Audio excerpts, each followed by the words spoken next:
ಹಾಜರಿರುವ ನಮ್ಮ ಪ್ರೀತಿ ಯೇಸು ಕ್ರಿಸ್ತರೇ, ಕ್ಷಣ ಕ್ಷಣಕ್ಕೂ ನಿಮಗೆ ಸರ್ವ ಗೌರವ, ಮಹಿಮೆ ಮತ್ತು ಸ್ತುತಿ ಸಲ್ಲಲಿ ಇಂದಿಗೂ ಎಂದೆಂದಿಗೂ. ಆಮೆನ್. ತಂದೆ ಆ ದೇವರೇ, ನಿಮ್ಗೆ ಸ್ತೋತ್ರ ತಂದೆ. ತಂದೆ ಆ ದೇವರೇ, ಈ ಮುಂಜಾನೆ ವೇಳೆಯಲ್ಲಿ ನಿಮ್ಮ ಸನ್ನಿಧಿಯಲ್ಲಿ ನಮ್ಮನ್ನ ನೀವೊಂದು ಸೇರಿಸಿದ್ದೀರಿ. ಇವತ್ತು ನಿಮ್ಮ ಆಶೀರ್ವಾದದಿಂದ ತುಂಬಿಸಲು, ಸ್ವರ್ಗೀಯ ಕೃಪಾವರಗಳಿಂದ ತುಂಬಿಸಲು ನಮ್ಮನ್ನ ನಿಮ್ಮ ಸನ್ನಿಧಿಗೆ ಬರಮಾಡಿದ್ದೀರಿ ತಂದೆ. ತಂದೆ ಆ ದೇವರೇ, ನಿಮ್ಮ ಎಲ್ಲ ಆಶೀರ್ವಾದಕ್ಕಾಗಿ ಸ್ತೋತ್ರ ಸಲ್ಲಿಸ್ತೀವಿ. ಇವತ್ತು ಮಾನಿಸ್ಟಾ ಗ್ರೂಪಿನ ಎಲ್ಲಾ ಸಹಸ್ರಿಗಾಗಿ ಸ್ತೋತ್ರವಾಗಲಿ. ಇವತ್ತು ಆರಾಧನೆ ಪ್ರಾರ್ಥನೆಗೆ ಸೇರಿ ಬಂದ ಪ್ರತಿಯೊಬ್ಬ ನನ್ನ ಸಹೋದರ ಸಹೋದರಿಗಾಗಿ ನಿಮ್ಮ ಸ್ತೋತ್ರ ತಂದೆ. ತಂದೆ ಆ ದೇವರೇ, ಈ ಸಮಯದಲ್ಲಿ ನಮ್ಮೆಲ್ಲರನ್ನು ಕೂಡ ಆಶಿಸ್ಬೇಕೆಂದು ನಾವು ಬೇಡ್ಕೊಳ್ತೀವಿ. ಈ ದಿನ ನಮ್ಮನ್ನು ಎಲ್ಲ ಕೇಳುವಿಂದ ಕಾಪಾಡಿ ರಕ್ಷಿಸ್ತೀರಿ, ಎಲ್ಲ ಒಗಡಪಾಯಗಳಿಂದ ಕಾಪಾಡುತ್ತೀರಿ. ನಿಮ್ಮ ಚಿತ್ತದಂತೆ ನಮ್ಮ ನಡೆಸ್ತೀರಿ ಅಪ್ಪ. ನಿಮ್ಗೆ ಸ್ತೋತ್ರಪ್ಪ. ನಿಮ್ಮ ಪವಿತ್ರಾತ್ಮನಿಗೆ ಅನುಗ್ರಹಿಸಿರಿ. ಪವಿತ್ರಾತ್ಮರ ಸಪ್ತವರಗಳನ್ನು ತುಂಬಿಸಿರಿ. ಪವಿತ್ರಾತ್ಮರ ದ್ವಾದಶ ಫಲಗಳು ನಮ್ಮಲ್ಲಿ ಉಂಟಾಗುವುದೇ ಅನುಗ್ರಹಿಸಿರಿ. ಹಾಗೂ ಜ್ಞಾನೋಕ್ತಿ, ವಿದ್ಯೋಕ್ತಿ ಮುಂತಾದಂತ ಎಲ್ಲಾ ಪವಿತ್ರಾತ್ಮರ ಕೊಡುಗೆಗಳಿಂದ ನಮ್ಮನ್ನ ತುಂಬಿಸಿರಿ. ಪವಿತ್ರಾತ್ಮರೇ ಬನ್ನಿ, ನಿಮ್ಗೆ ಸ್ವಾಗತ. ನಮ್ಮ ಆತ್ಮಕ್ಕೆ, ಹೃದಯಕ್ಕೆ ಸ್ವಾಗತ. ಪವಿತ್ರಾತ್ಮರೇ ನಮ್ಮಲ್ಲಿಗೆ ಬಂದಿರಿ, ನಮ್ಮನ್ನ ಅಭಿಷೇಕ ಮಾಡಿ ಪವಿತ್ರಾತ್ಮರೇ, ಯೇಸು ಕ್ರಿಸ್ತರನ್ನ ಅಭಿಷೇಕಿಸಿದಂತೆ ನಮ್ಮನ್ನು ಅಭಿಷೇಕಿಸಿರಿ. ಇವತ್ತು ಯೇಸುವಿನ ಬಲಪಡಿಸಿದಂತೆ ನಮ್ಮನ್ನ ಬಲಪಡಿಸಿರಿ. ನಮ್ಮೆಲ್ಲ ಬಲಹೀನತೆನ ನೀಗಿಸಿರಿ ಪವಿತ್ರಾತ್ಮರೇ. ಯೇಸುವಿನ ಹೆಜ್ಜೆಯಲ್ಲಿ ನಮ್ಮನ್ನ ನಡೆಸಿರಿ. ಯೇಸುವಿಗೆ ನಿಜವಾದ ಸಾಕ್ಷಿಗಳನ್ನಾಗಿ ನಾವು ಮಾರ್ಪಡಿಸಿ ಪವಿತ್ರಾತ್ಮರೇ, ನಿಮ್ಗೆ ಸ್ತೋತ್ರ. ಪರಿಶುದ್ಧ ತಾಯಿ ಮಾತೆ ಮರಿಯಮ್ಮನವರೇ, ಪ್ರಭು ಯೇಸುವಿನ ನಮ್ಮೆಲ್ಲರ ತಾಯಿ, ಇವತ್ತು ನಮ್ಮೆಲ್ಲರನ್ನು ಕೂಡ ನಿಮ್ಮ ಹೃದಯಕ್ಕೆ ಅರ್ಪಿಸ್ತೇವೆ. ಈ ಆರಾಧನೆ ಪ್ರಾರ್ಥನೆ ಪಾಲ್ಗೊಳ್ಳುವ ಪ್ರತಿಯೊಬ್ಬ ನನ್ನ ಸಹೋದರ ಸಹೋದರಿಯನ್ನ ನಿಮ್ಮ ಹೃದಯಕ್ಕೆ ಅರ್ಪಿಸ್ತೇವೆ. ನೀವು ನಮ್ಮ ತಾಯಿ, ನಮ್ಮ ಪಾಲಕಿ, ಪೋಷಕಿ ಎಂದು ಸ್ವೀಕರಿಸ್ತೇವೆ. ನಮ್ಮ ತಾಯಿ ಆಗಿರಿ, ಪಾಲಕಿ, ಪೋಷಕಿ ಆಗಿರಿ. ನಮ್ಮ ಕರಗಳನ್ನು ಹಿಡಿದು ಯೇಸಲ್ಲಿ ನಡೆಸ್ತಾಯಿ. ತಂದೆಯ ದೇವರೇ, ಮಗನಾದ ಯೇಸು ಕ್ರಿಸ್ತರ ಮುಖಾಂತರ ಪ್ರಾರ್ಥಿಸ್ತೇವೆ. ಆಮೇನ್. ಸ್ವರ್ಗದಲ್ಲಿರುವ ತಂದೆ, ನಿಮ್ಮ ನಾಮ ಪೂಜಿತವಾಗಲಿ. ನಿಮ್ಮ ರಾಜ್ಯ ಬರಲಿ. ನಿಮ್ಮ ಚಿತ್ತ ಸ್ವರ್ಗದಲ್ಲಿ ನೆರವೇರೋ ಪ್ರಕಾರ ಭೂಮಿಯಲ್ಲಿ ನೆರವೇರಲಿ. ನಮ್ಮನಿಂದ ಆಹಾರ ನಮಗೆ ನೀಡಿರಿ.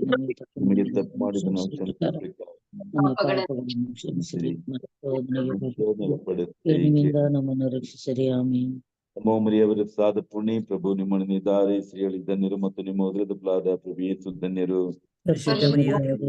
ಪಾಪಿಗಳಾಗಿರುವ ನಮಗಾಗಿ ಈಗಲೂ ನಮ್ಮ ಮರಣದ ಸಮಯದಲ್ಲೂ ಪ್ರಾರ್ಥಿಸಿರಿ. ಆಮೆನ್. ಸುತರಿಗೂ ಪವಿತ್ರಾತ್ಮರಿಗೂ ಮಹಿಮೆ ಆಗಲಿ.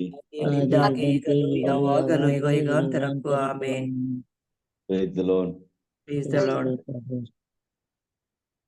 ಪ್ರಿಯರೇ, ಈ ಮುಂಜಾನೆ ವೇಳೆ ನಿಮ್ಗೆಲ್ಲ ಸ್ವಾಗತ. ಈ ದೇವರ ವಾಕ್ಯವನ್ನ ಧ್ಯಾನಿಸೋಣ. ಹಾಗೂ ಧರ್ಮಸಭೆಯ ಧರ್ಮೋಪದೇಶ ಸಂಕ್ಷೇಪ, ಇದರ ಬಗ್ಗೆ ನಾವು ಧ್ಯಾನಿಸಲು ನಾವು ಒಟ್ಟಿಗೆ ಸೇರಿಕೊಂಡು ಇದನ್ನ ಧ್ಯಾನಿಸಲು ಪ್ರಯತ್ನಿಸೋಣ.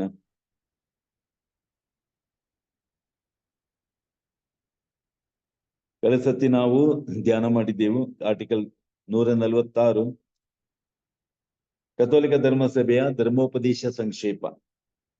146 ಆರ್ಟಿಕಲ್. ಯೇಸು ಕ್ರಿಸ್ತರು ಮತ್ತು ಅವರ ಆತ್ಮರು ವಿಶ್ವಾಸಗಳ ಹೃದಯಗಳಲ್ಲಿ ಹೇಗೆ ಕ್ರಿಯಾಶೀಲರಾಗಿದ್ದಾರೆ ಎಂಬುದಾಗಿ.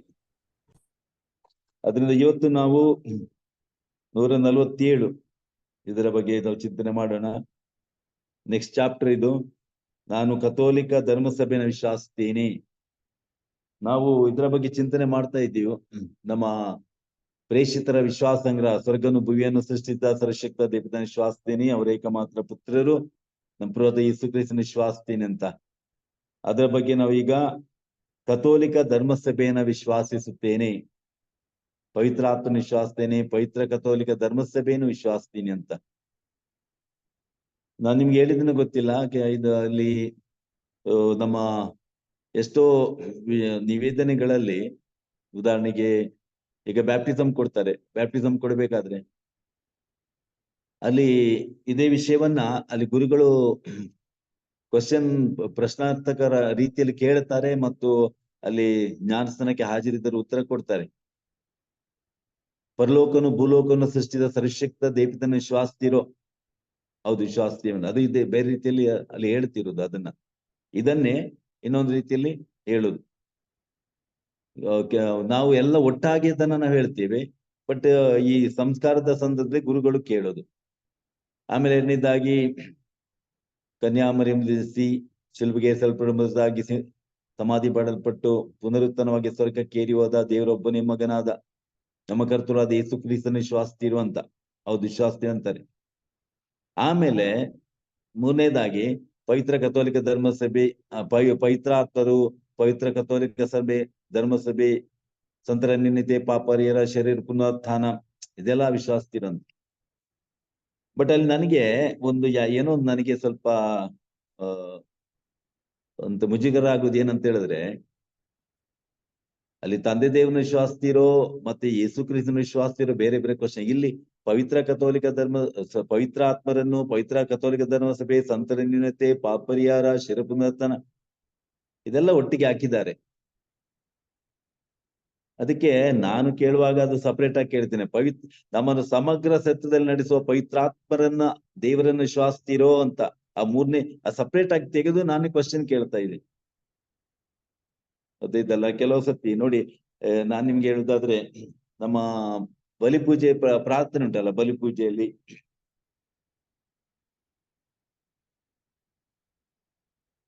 ಇದರಲ್ಲಿ ಈ ನಮ್ಗೆ ಆ ಪ್ರತಿಷ್ಠಾಪನಾ ಪ್ರಾರ್ಥನೆಯಲ್ಲಿ ಈ ಸಂತ ಜೋಸಫ್ರ ಹೆಸರು ಮುಂಚೆ ಇರ್ಲಿಲ್ಲ.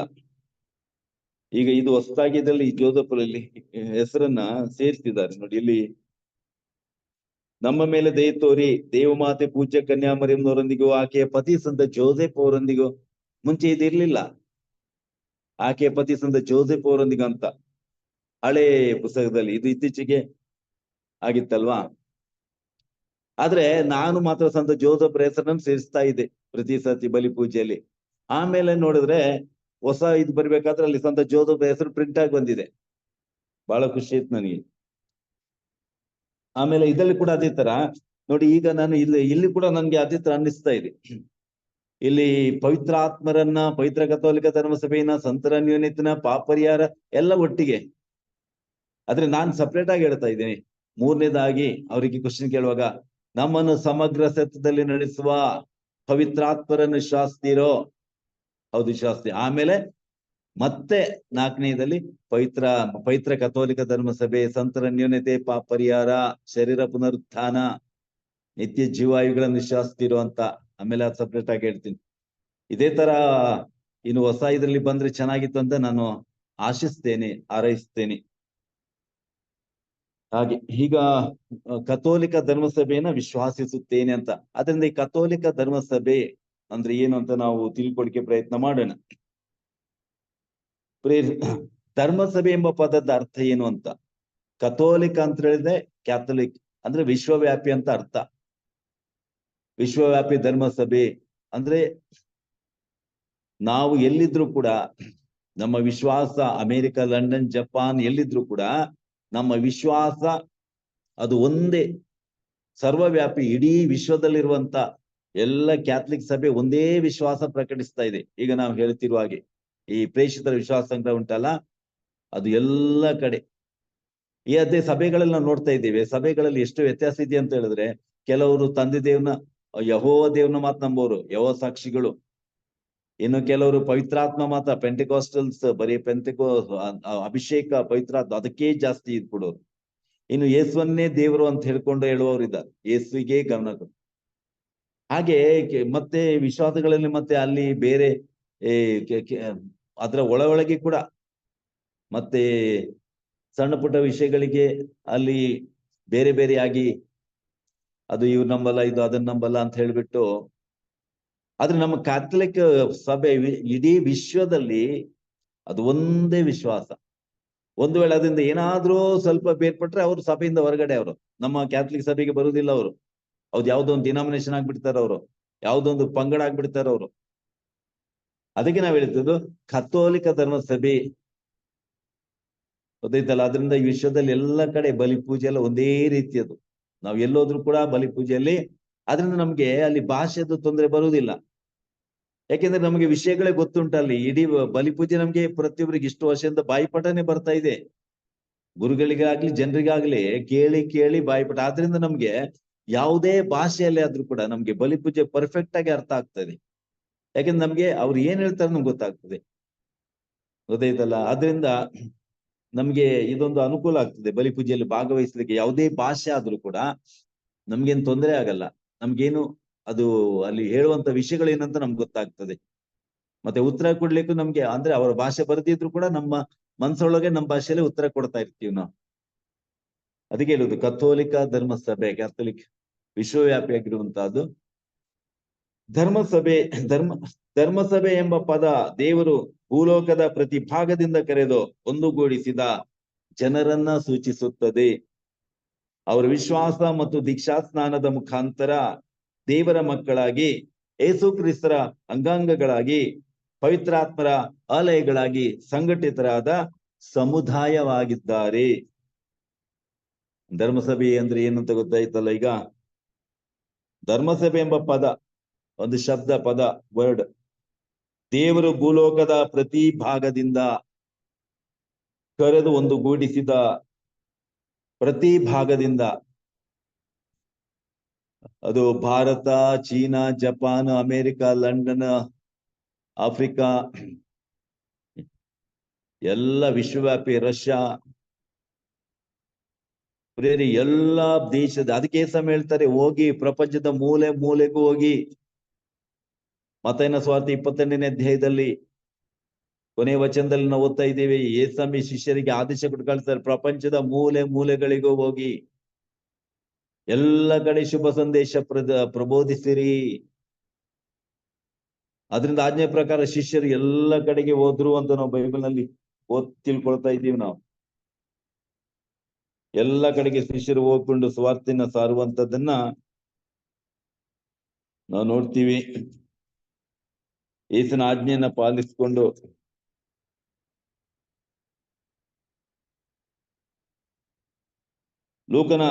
ಮಾರ್ಕನ ಸುವಾರ್ತೆ 16ನೇ ಅಧ್ಯಾಯದಲ್ಲಿ 16ನೇ ವಚನ 19ರಿಂದ, ಯೇಸು ಸ್ವಾಮಿ ಶಿಷ್ಯರೊಡನೆ ಮಾತನಾಡಿದ ಮೇಲೆ ಸ್ವರ್ಗಾರೋಹಣವಾಗಿ ದೇವರ ಬಲಪಾರ್ಶ್ವದಲ್ಲಿ ಆಸೀನರಾದರು.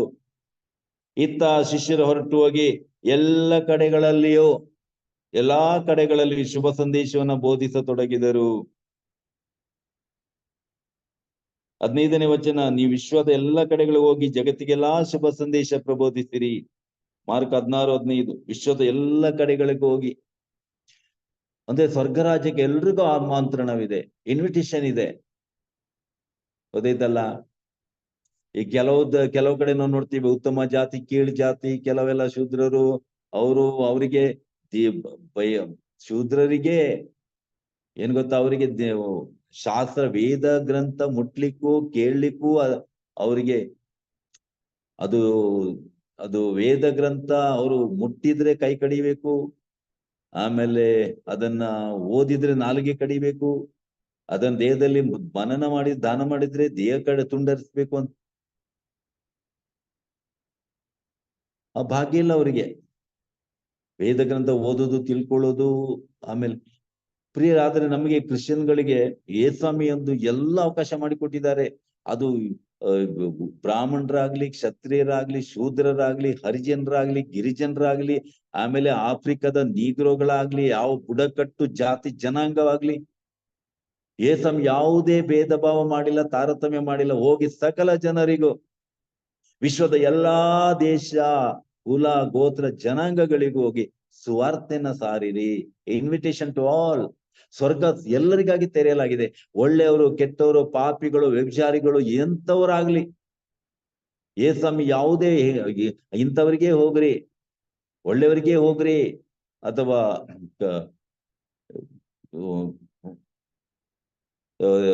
ದಾನ ಧರ್ಮ ಮಾಡುವವರಿಗೆ, ಒಳ್ಳೆ ಕಾರ್ಯ ಮಾಡುವವರಿಗೆ, ಅಥವಾ ಒಳ್ಳೆದೇ ಮಾತಾಡೋರಿಗೆ ಅಂತ ಯೇಸು ಹೇಳಿಲ್ಲ. ಕೆಟ್ಟವರಾಗ್ಲಿ, ಎಂಥ ದರಿದ್ರರಾಗ್ಲಿ, ಎಂಥವರಾಗ್ಲಿ, ವೇಶ್ಯ, ನಮ್ ಯೇಸ್ವಾಮಿ ಸ್ವತಃ ಜೀವನದಲ್ಲೂ ನಾವು ನೋಡ್ತಾ ಇದ್ದೇವೆ.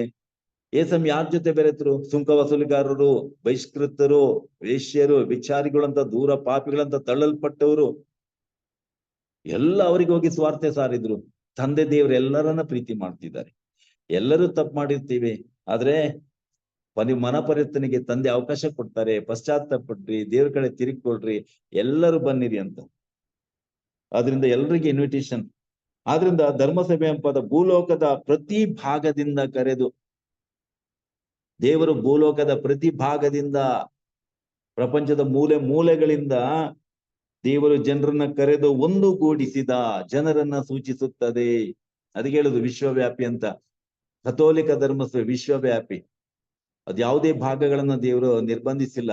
ಈ ಕಡೆಗೆ ಬೇಡ, ಆ ಕಡೆಗೆ ಹೋಗ್ಬೇಡಿ, ಅದು ಬೇಡ, ಇದು ಬೇಡ ಅಂತ. ಎಲ್ಲ ಕಡೆಗೆ ಓಪನ್ ಟು ಆಲ್ ಅಂತ ಸೂಚಿಸುತ್ತದೆ. ಅವರ ವಿಶ್ವಾಸ ಮತ್ತು ದೀಕ್ಷಾಸ್ಥಾನದ ಮುಖಾಂತರ ದೇವರ ಮಕ್ಕಳಾಗಿ. ಆದ್ರಿಂದ ಸ್ವಾರ್ಥ ಸಾರದಾಗ ಏನಾಗ್ತದೆ, ಪೌಲ ರೋಮಪುರದಲ್ಲಿ ಒಂದ್ ಕಡೆ ಹೇಳಿದ ಹಾಗೆ ಅದು ಸಾರುವುದರಿಂದ ಗೊತ್ತೈತಲ್ಲ, ದೇವರ ವಾಕ್ಯ ಸಾರುವುದರಿಂದ ಪ್ರಕಟವಾಗ್ತದೆ ದೇವರ ವಾಕ್ಯ. ಅದು ಕೇಳೋದ್ರಿಂದ ವಿಶ್ವಾಸ ಮೂಡುತ್ತದೆ. ಅದು ಕೇಳೋದ್ರಿಂದ, ಅದರಿಂದ ವಿಶ್ವಾಸ ಮತ್ತು ಅದನ್ನ ನಾವು ವಿಶ್ವಾಸಿ ಬಾಯಲ್ಲಿ ನಿವೇದಿಸುವುದರಿಂದ ನಮಗೆ ರಕ್ಷಣೆ ಆಗುತ್ತದೆ ಅಂತ. ಆದ್ರಿಂದ ವಿಶ್ವಾಸ ಮತ್ತು ದೀಕ್ಷಾಸ್ಥಾನದ ಮುಗ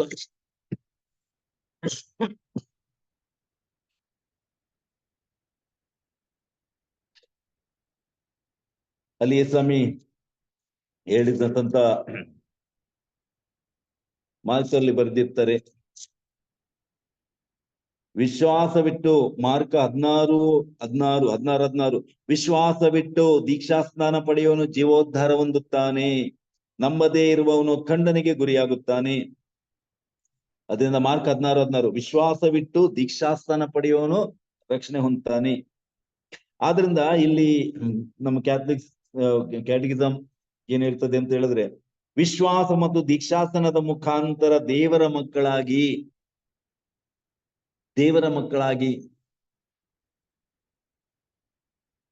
ಪ್ರೇರಿ ದೇವರ ಮಕ್ಕಳಾಗಿ ಮತ್ತು ಕ್ರಿಸ್ತರ ಅಂಗಾಂಗಗಳಾಗಿ, ಪವಿತ್ರಾತ್ಮರ ಆಲಯಗಳಾಗಿ, ಸಂಘಟಿತ ಸಮುದಾಯ. ಏನ್ ಪರಿವರ್ತನೆ ಆಗ್ತದೆ, ಏನ್ ಚೇಂಜಸ್ ಆಗುತ್ತೆ ನಮ್ಮಲ್ಲಿ. ವಿಸ್ಮಯ ಇದೆಲ್ಲ. ಯಾಕೆಂದ್ರೆ ದೇವರ ಮಕ್ಕಳಾಗಿ ನಾವು ಯಾವಾಗ ನಾವು ಈ ಸ್ವಾರ್ಥನ ನಂಬ್ತೀವಿ, ಸ್ವಾರ್ಥ ನಂಬಿ ಪಿತಾ ಸುತ ಪವಿತ್ರಾತ್ಮರಲ್ಲಿ ತ್ರೈಕ ದೇವರಲ್ಲಿ ವಿಶ್ವಾಸ ಬಿಡುತ್ತೇವೆ, ಆಮೇಲೆ ಯಾವಾಗ ನಮ್ಮ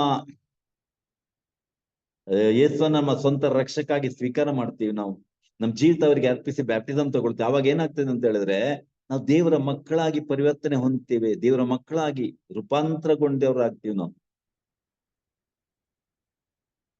ಅಂದ್ರೆ ದೇವ್ರು ನಮ್ಮನ್ನ ಸೃಷ್ಟಿ ಮಾಡುವಾಗ ತನ್ನ ಮಕ್ಕಳನ್ನಾಗಿ ಸೃಷ್ಟಿ ಮಾಡಿದ್ರ?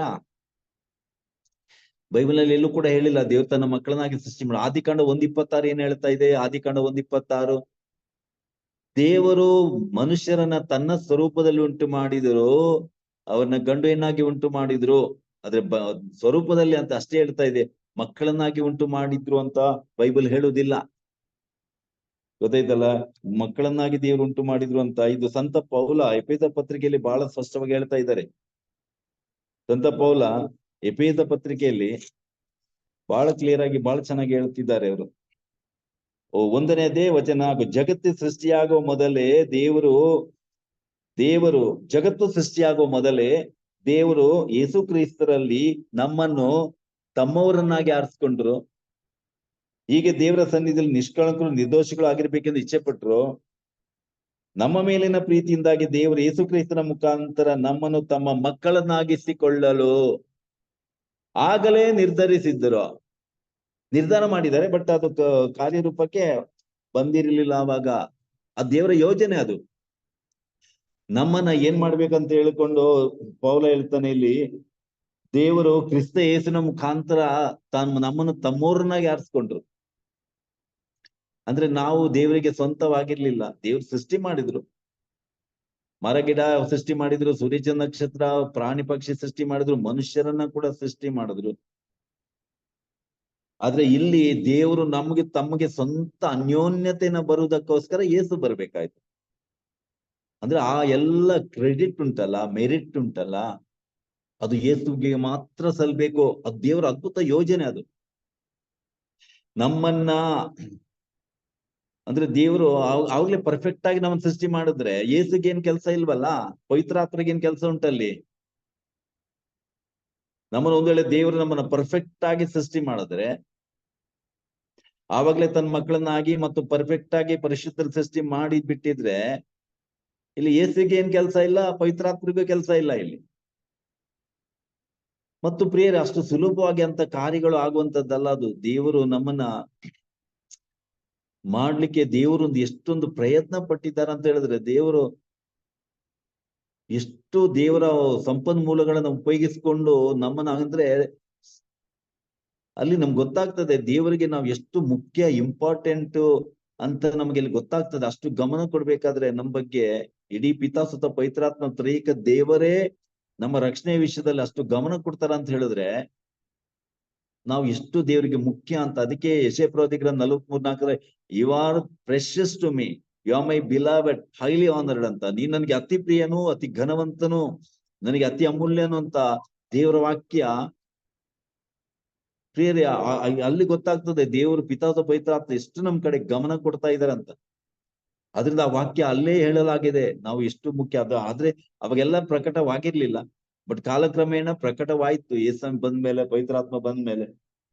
ಆದ್ರಿಂದ ನಮ್ಮನ್ನ ದೇವರು ತನ್ನ ಮಕ್ಕಳನ್ನಾಗಿಸಲು ಯೋಜನೆ ಮಾಡಿದ್ರು, ಅದು ಯೇಸು ಕ್ರಿಸ್ತರ ಮುಖಾಂತರನೇ. ಅದಕ್ಕೆ ಯೋವನ 1:12 ಹೇಳ್ತಾ ಇದ್ದಾರೆ, ಯಾರ್ಯಾರು ಯೇಸುನ ಬರಮಾಡಿಕೊಂಡರು. ನೋಡಿ, ಯೇಸು ತಮ್ಮ ಸ್ವಂತದವರ ಬಳಿಗೆ ಬಂದ್ರು, ಸ್ವಂತದವರು ತಿರಸ್ಕರಿಸಿದರು.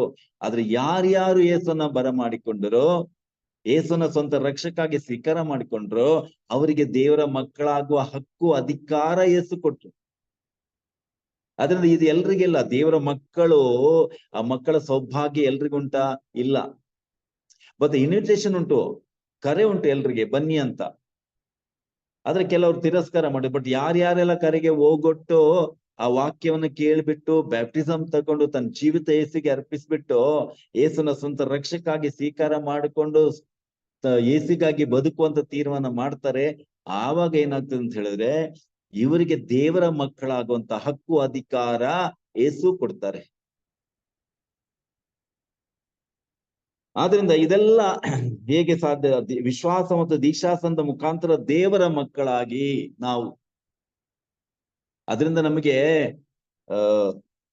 ದೇವ್ರನ್ನ ಅಪ್ಪ ತಂದೆ ಅಂತ ಕರೆಯುವುದು ಬೇರೆ, ಅದು ಅಷ್ಟು ಸುಲಭದ ವಿಷಯ ಅಲ್ಲ. ಅಪ್ಪ ತಂದೆ ಅಂತ ಕರೆಯುವಂತದ್ದು ದೇವ್ರನ್ನ. ಎಲ್ರು ಹೇಳ್ತಾರೆ ದೇವ್ರ ನಮ್ ತಂದೆ.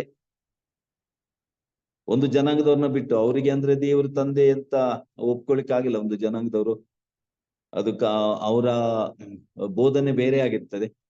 ಬಟ್ ಈ ಉಳಿದ ಎಲ್ರು ಕೂಡ ಹೆಚ್ಚು ಕಡಿಮೆ ವಿಷಯದ ಎಲ್ರು ಕೂಡ ದೇವ್ರ ನಮ್ ತಂದೆ ಅಂತ ಹೇಳ್ತಾರೆ. ಬಟ್ ತಂದೆ ಹೇಗೆ ಆಗ್ತಾರೆ ಅಂತ ಯಾರಿಗೂ ಗೊತ್ತಿಲ್ಲ. ತಂದೆ ದೇವ್ರು ಹೇಗೆ ಸಾಧ್ಯ? ಈಗ ಗಾಂಧೀಜಿಯವರು ತಂದೆ ಅಂತ ಹೇಳಿದ್ರೆ ಹೇಗೆ? ಗಾಂಧೀಜಿಯವರು ರಾಷ್ಟ್ರ ಪಿತಾ ಅಂತೀವಿ ನಾವಲ್ವಾ? ಪಿತಾ ಅಷ್ಟೇ, ಪಿತಾ. ಆದ್ರೆ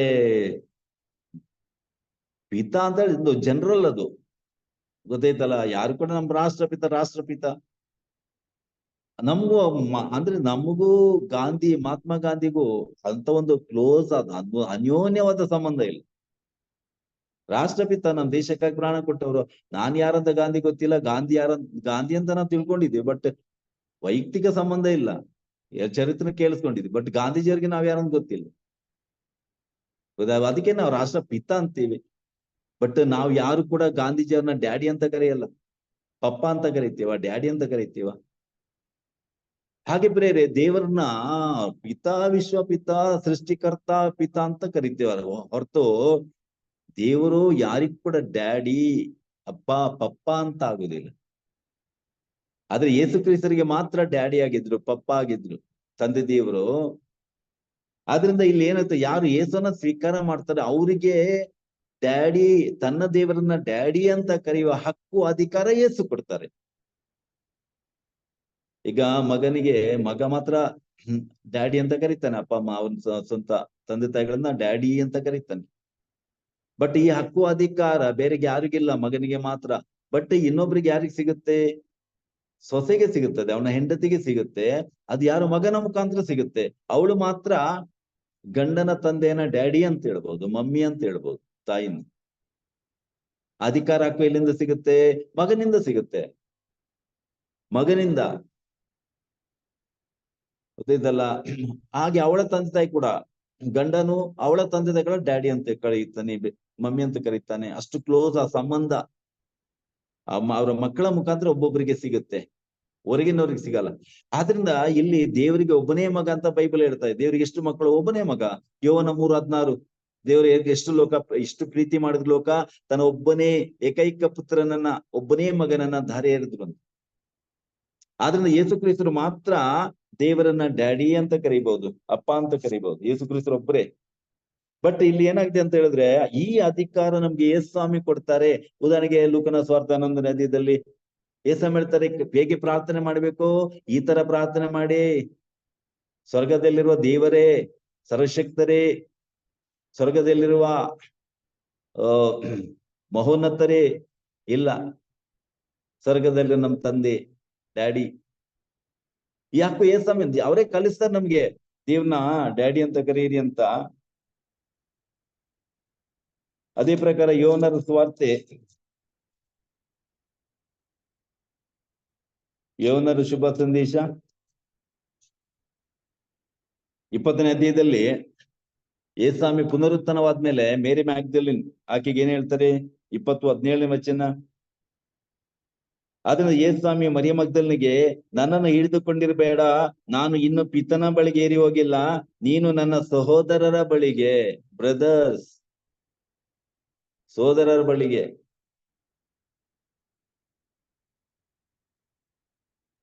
ಹೋಗಿ, ನನ್ನ ಪಿತನು ನಿಮ್ಮ ಪಿತನು. ಅವ್ರು ಹೇಗೆ ಯೇಸುಸ್ವಾಮಿ ತಂದೆ, ಅದೇ ತರ ನಮ್ ತಂದೆ ಅಂತ ಹೇಳ್ಕೊಂಡು ಅಷ್ಟು ನಮ್ಗೆ ಹಕ್ಕು ಅಧಿಕಾರ ಕೊಡುವುದನ್ನ ಇಲ್ಲಿ ನೋಡ್ತಾ ಇದೀವಿ. ನನ್ನ ಪಿತನು ನಿಮ್ಮ ಪಿತನು, ನನ್ನ ದೇವರು ನಿಮ್ಮ ದೇವರು. ಆತನಲ್ಲಿಗೆ ಏರಿ ಹೋಗ್ತೀನಿ ಅಂತ ಅವ್ರಿಗೆ ತಿಳಿಸು. ಯಾರ ಹತ್ರ ಹೋಗ್ತೀರಾ? ಯೇಸು ಅವ್ರ ದೇವರ ಹತ್ರ, ಇಲ್ಲ ನಿಮ್ ದೇವರು. ಯೇಸು ಅವ್ರ ತಂದೆ ಹತ್ರ, ಇಲ್ಲ ನಿಮ್ ತಂದೇನು. ಪ್ರಿಯರು, ಎಂತ ಹಕ್ಕು ಅಧಿಕಾರ ನಮ್ಗೆ ಕೊಟ್ಟಿದ್ದಾರೆ ಯೇಸುಸ್ವಾಮಿ. ಅವ್ರು ಗ್ರೇಟ್. Jesus is wonderful. ಅದಕ್ಕೇನೆ praise the lord, praise Jesus ಅಂತ ಒಂದು ಅದ್ಭುತವಾದಂತ ಒಂದು ಸೌಭಾಗ್ಯ ನಮ್ಗೆ ಕೊಟ್ಟಿದ್ದಾರೆ. ಅವ್ರ ತಂದೆನ ನಮ್ ತಂದೆ ಅಂತ ಕರೆಯೋದು ಅಂದ್ರೆ ಸ್ವರ್ಗ ನಮ್ದಾಯ್ತಲ್ಲ. ಯೇಸುದ ಸ್ವರ್ಗ ನಮ್ದೇ ಆಯ್ತಲ್ಲ. ಇದೇನು ಬರೀ ಕತೆ ಕಾದಂಬರಿ ಅಲ್ಲ, ಯಾವುದೋ ಪುರಾಣ ಅಲ್ಲ, ಅಜ್ಜಿ ಕಥೆಗಳಲ್ಲ. ಈ ದೇವರ ವಾಕ್ಯ ಹೇಳುತ್ತಿರುತ್ತೆ ಎಂತ ಒಂದು ಸಂಬಂಧ ನಮ್ಗೆ ಯೇಸು ಕಲ್ಪಿಸ್ಕೊಟ್ಟಿದ್ದಾರೆ. ಆದ್ರಿಂದ ನನ್ನ ದೇವರು ನಿಮ್ ದೇವರು, ನನ್ ಪಿತನು ನಿಮ್ ಪಿತನು ಆದವರಲ್ಲಿಗೆ ಏರಿ ಹೋಗ್ತೀನಿ ಅಂತ.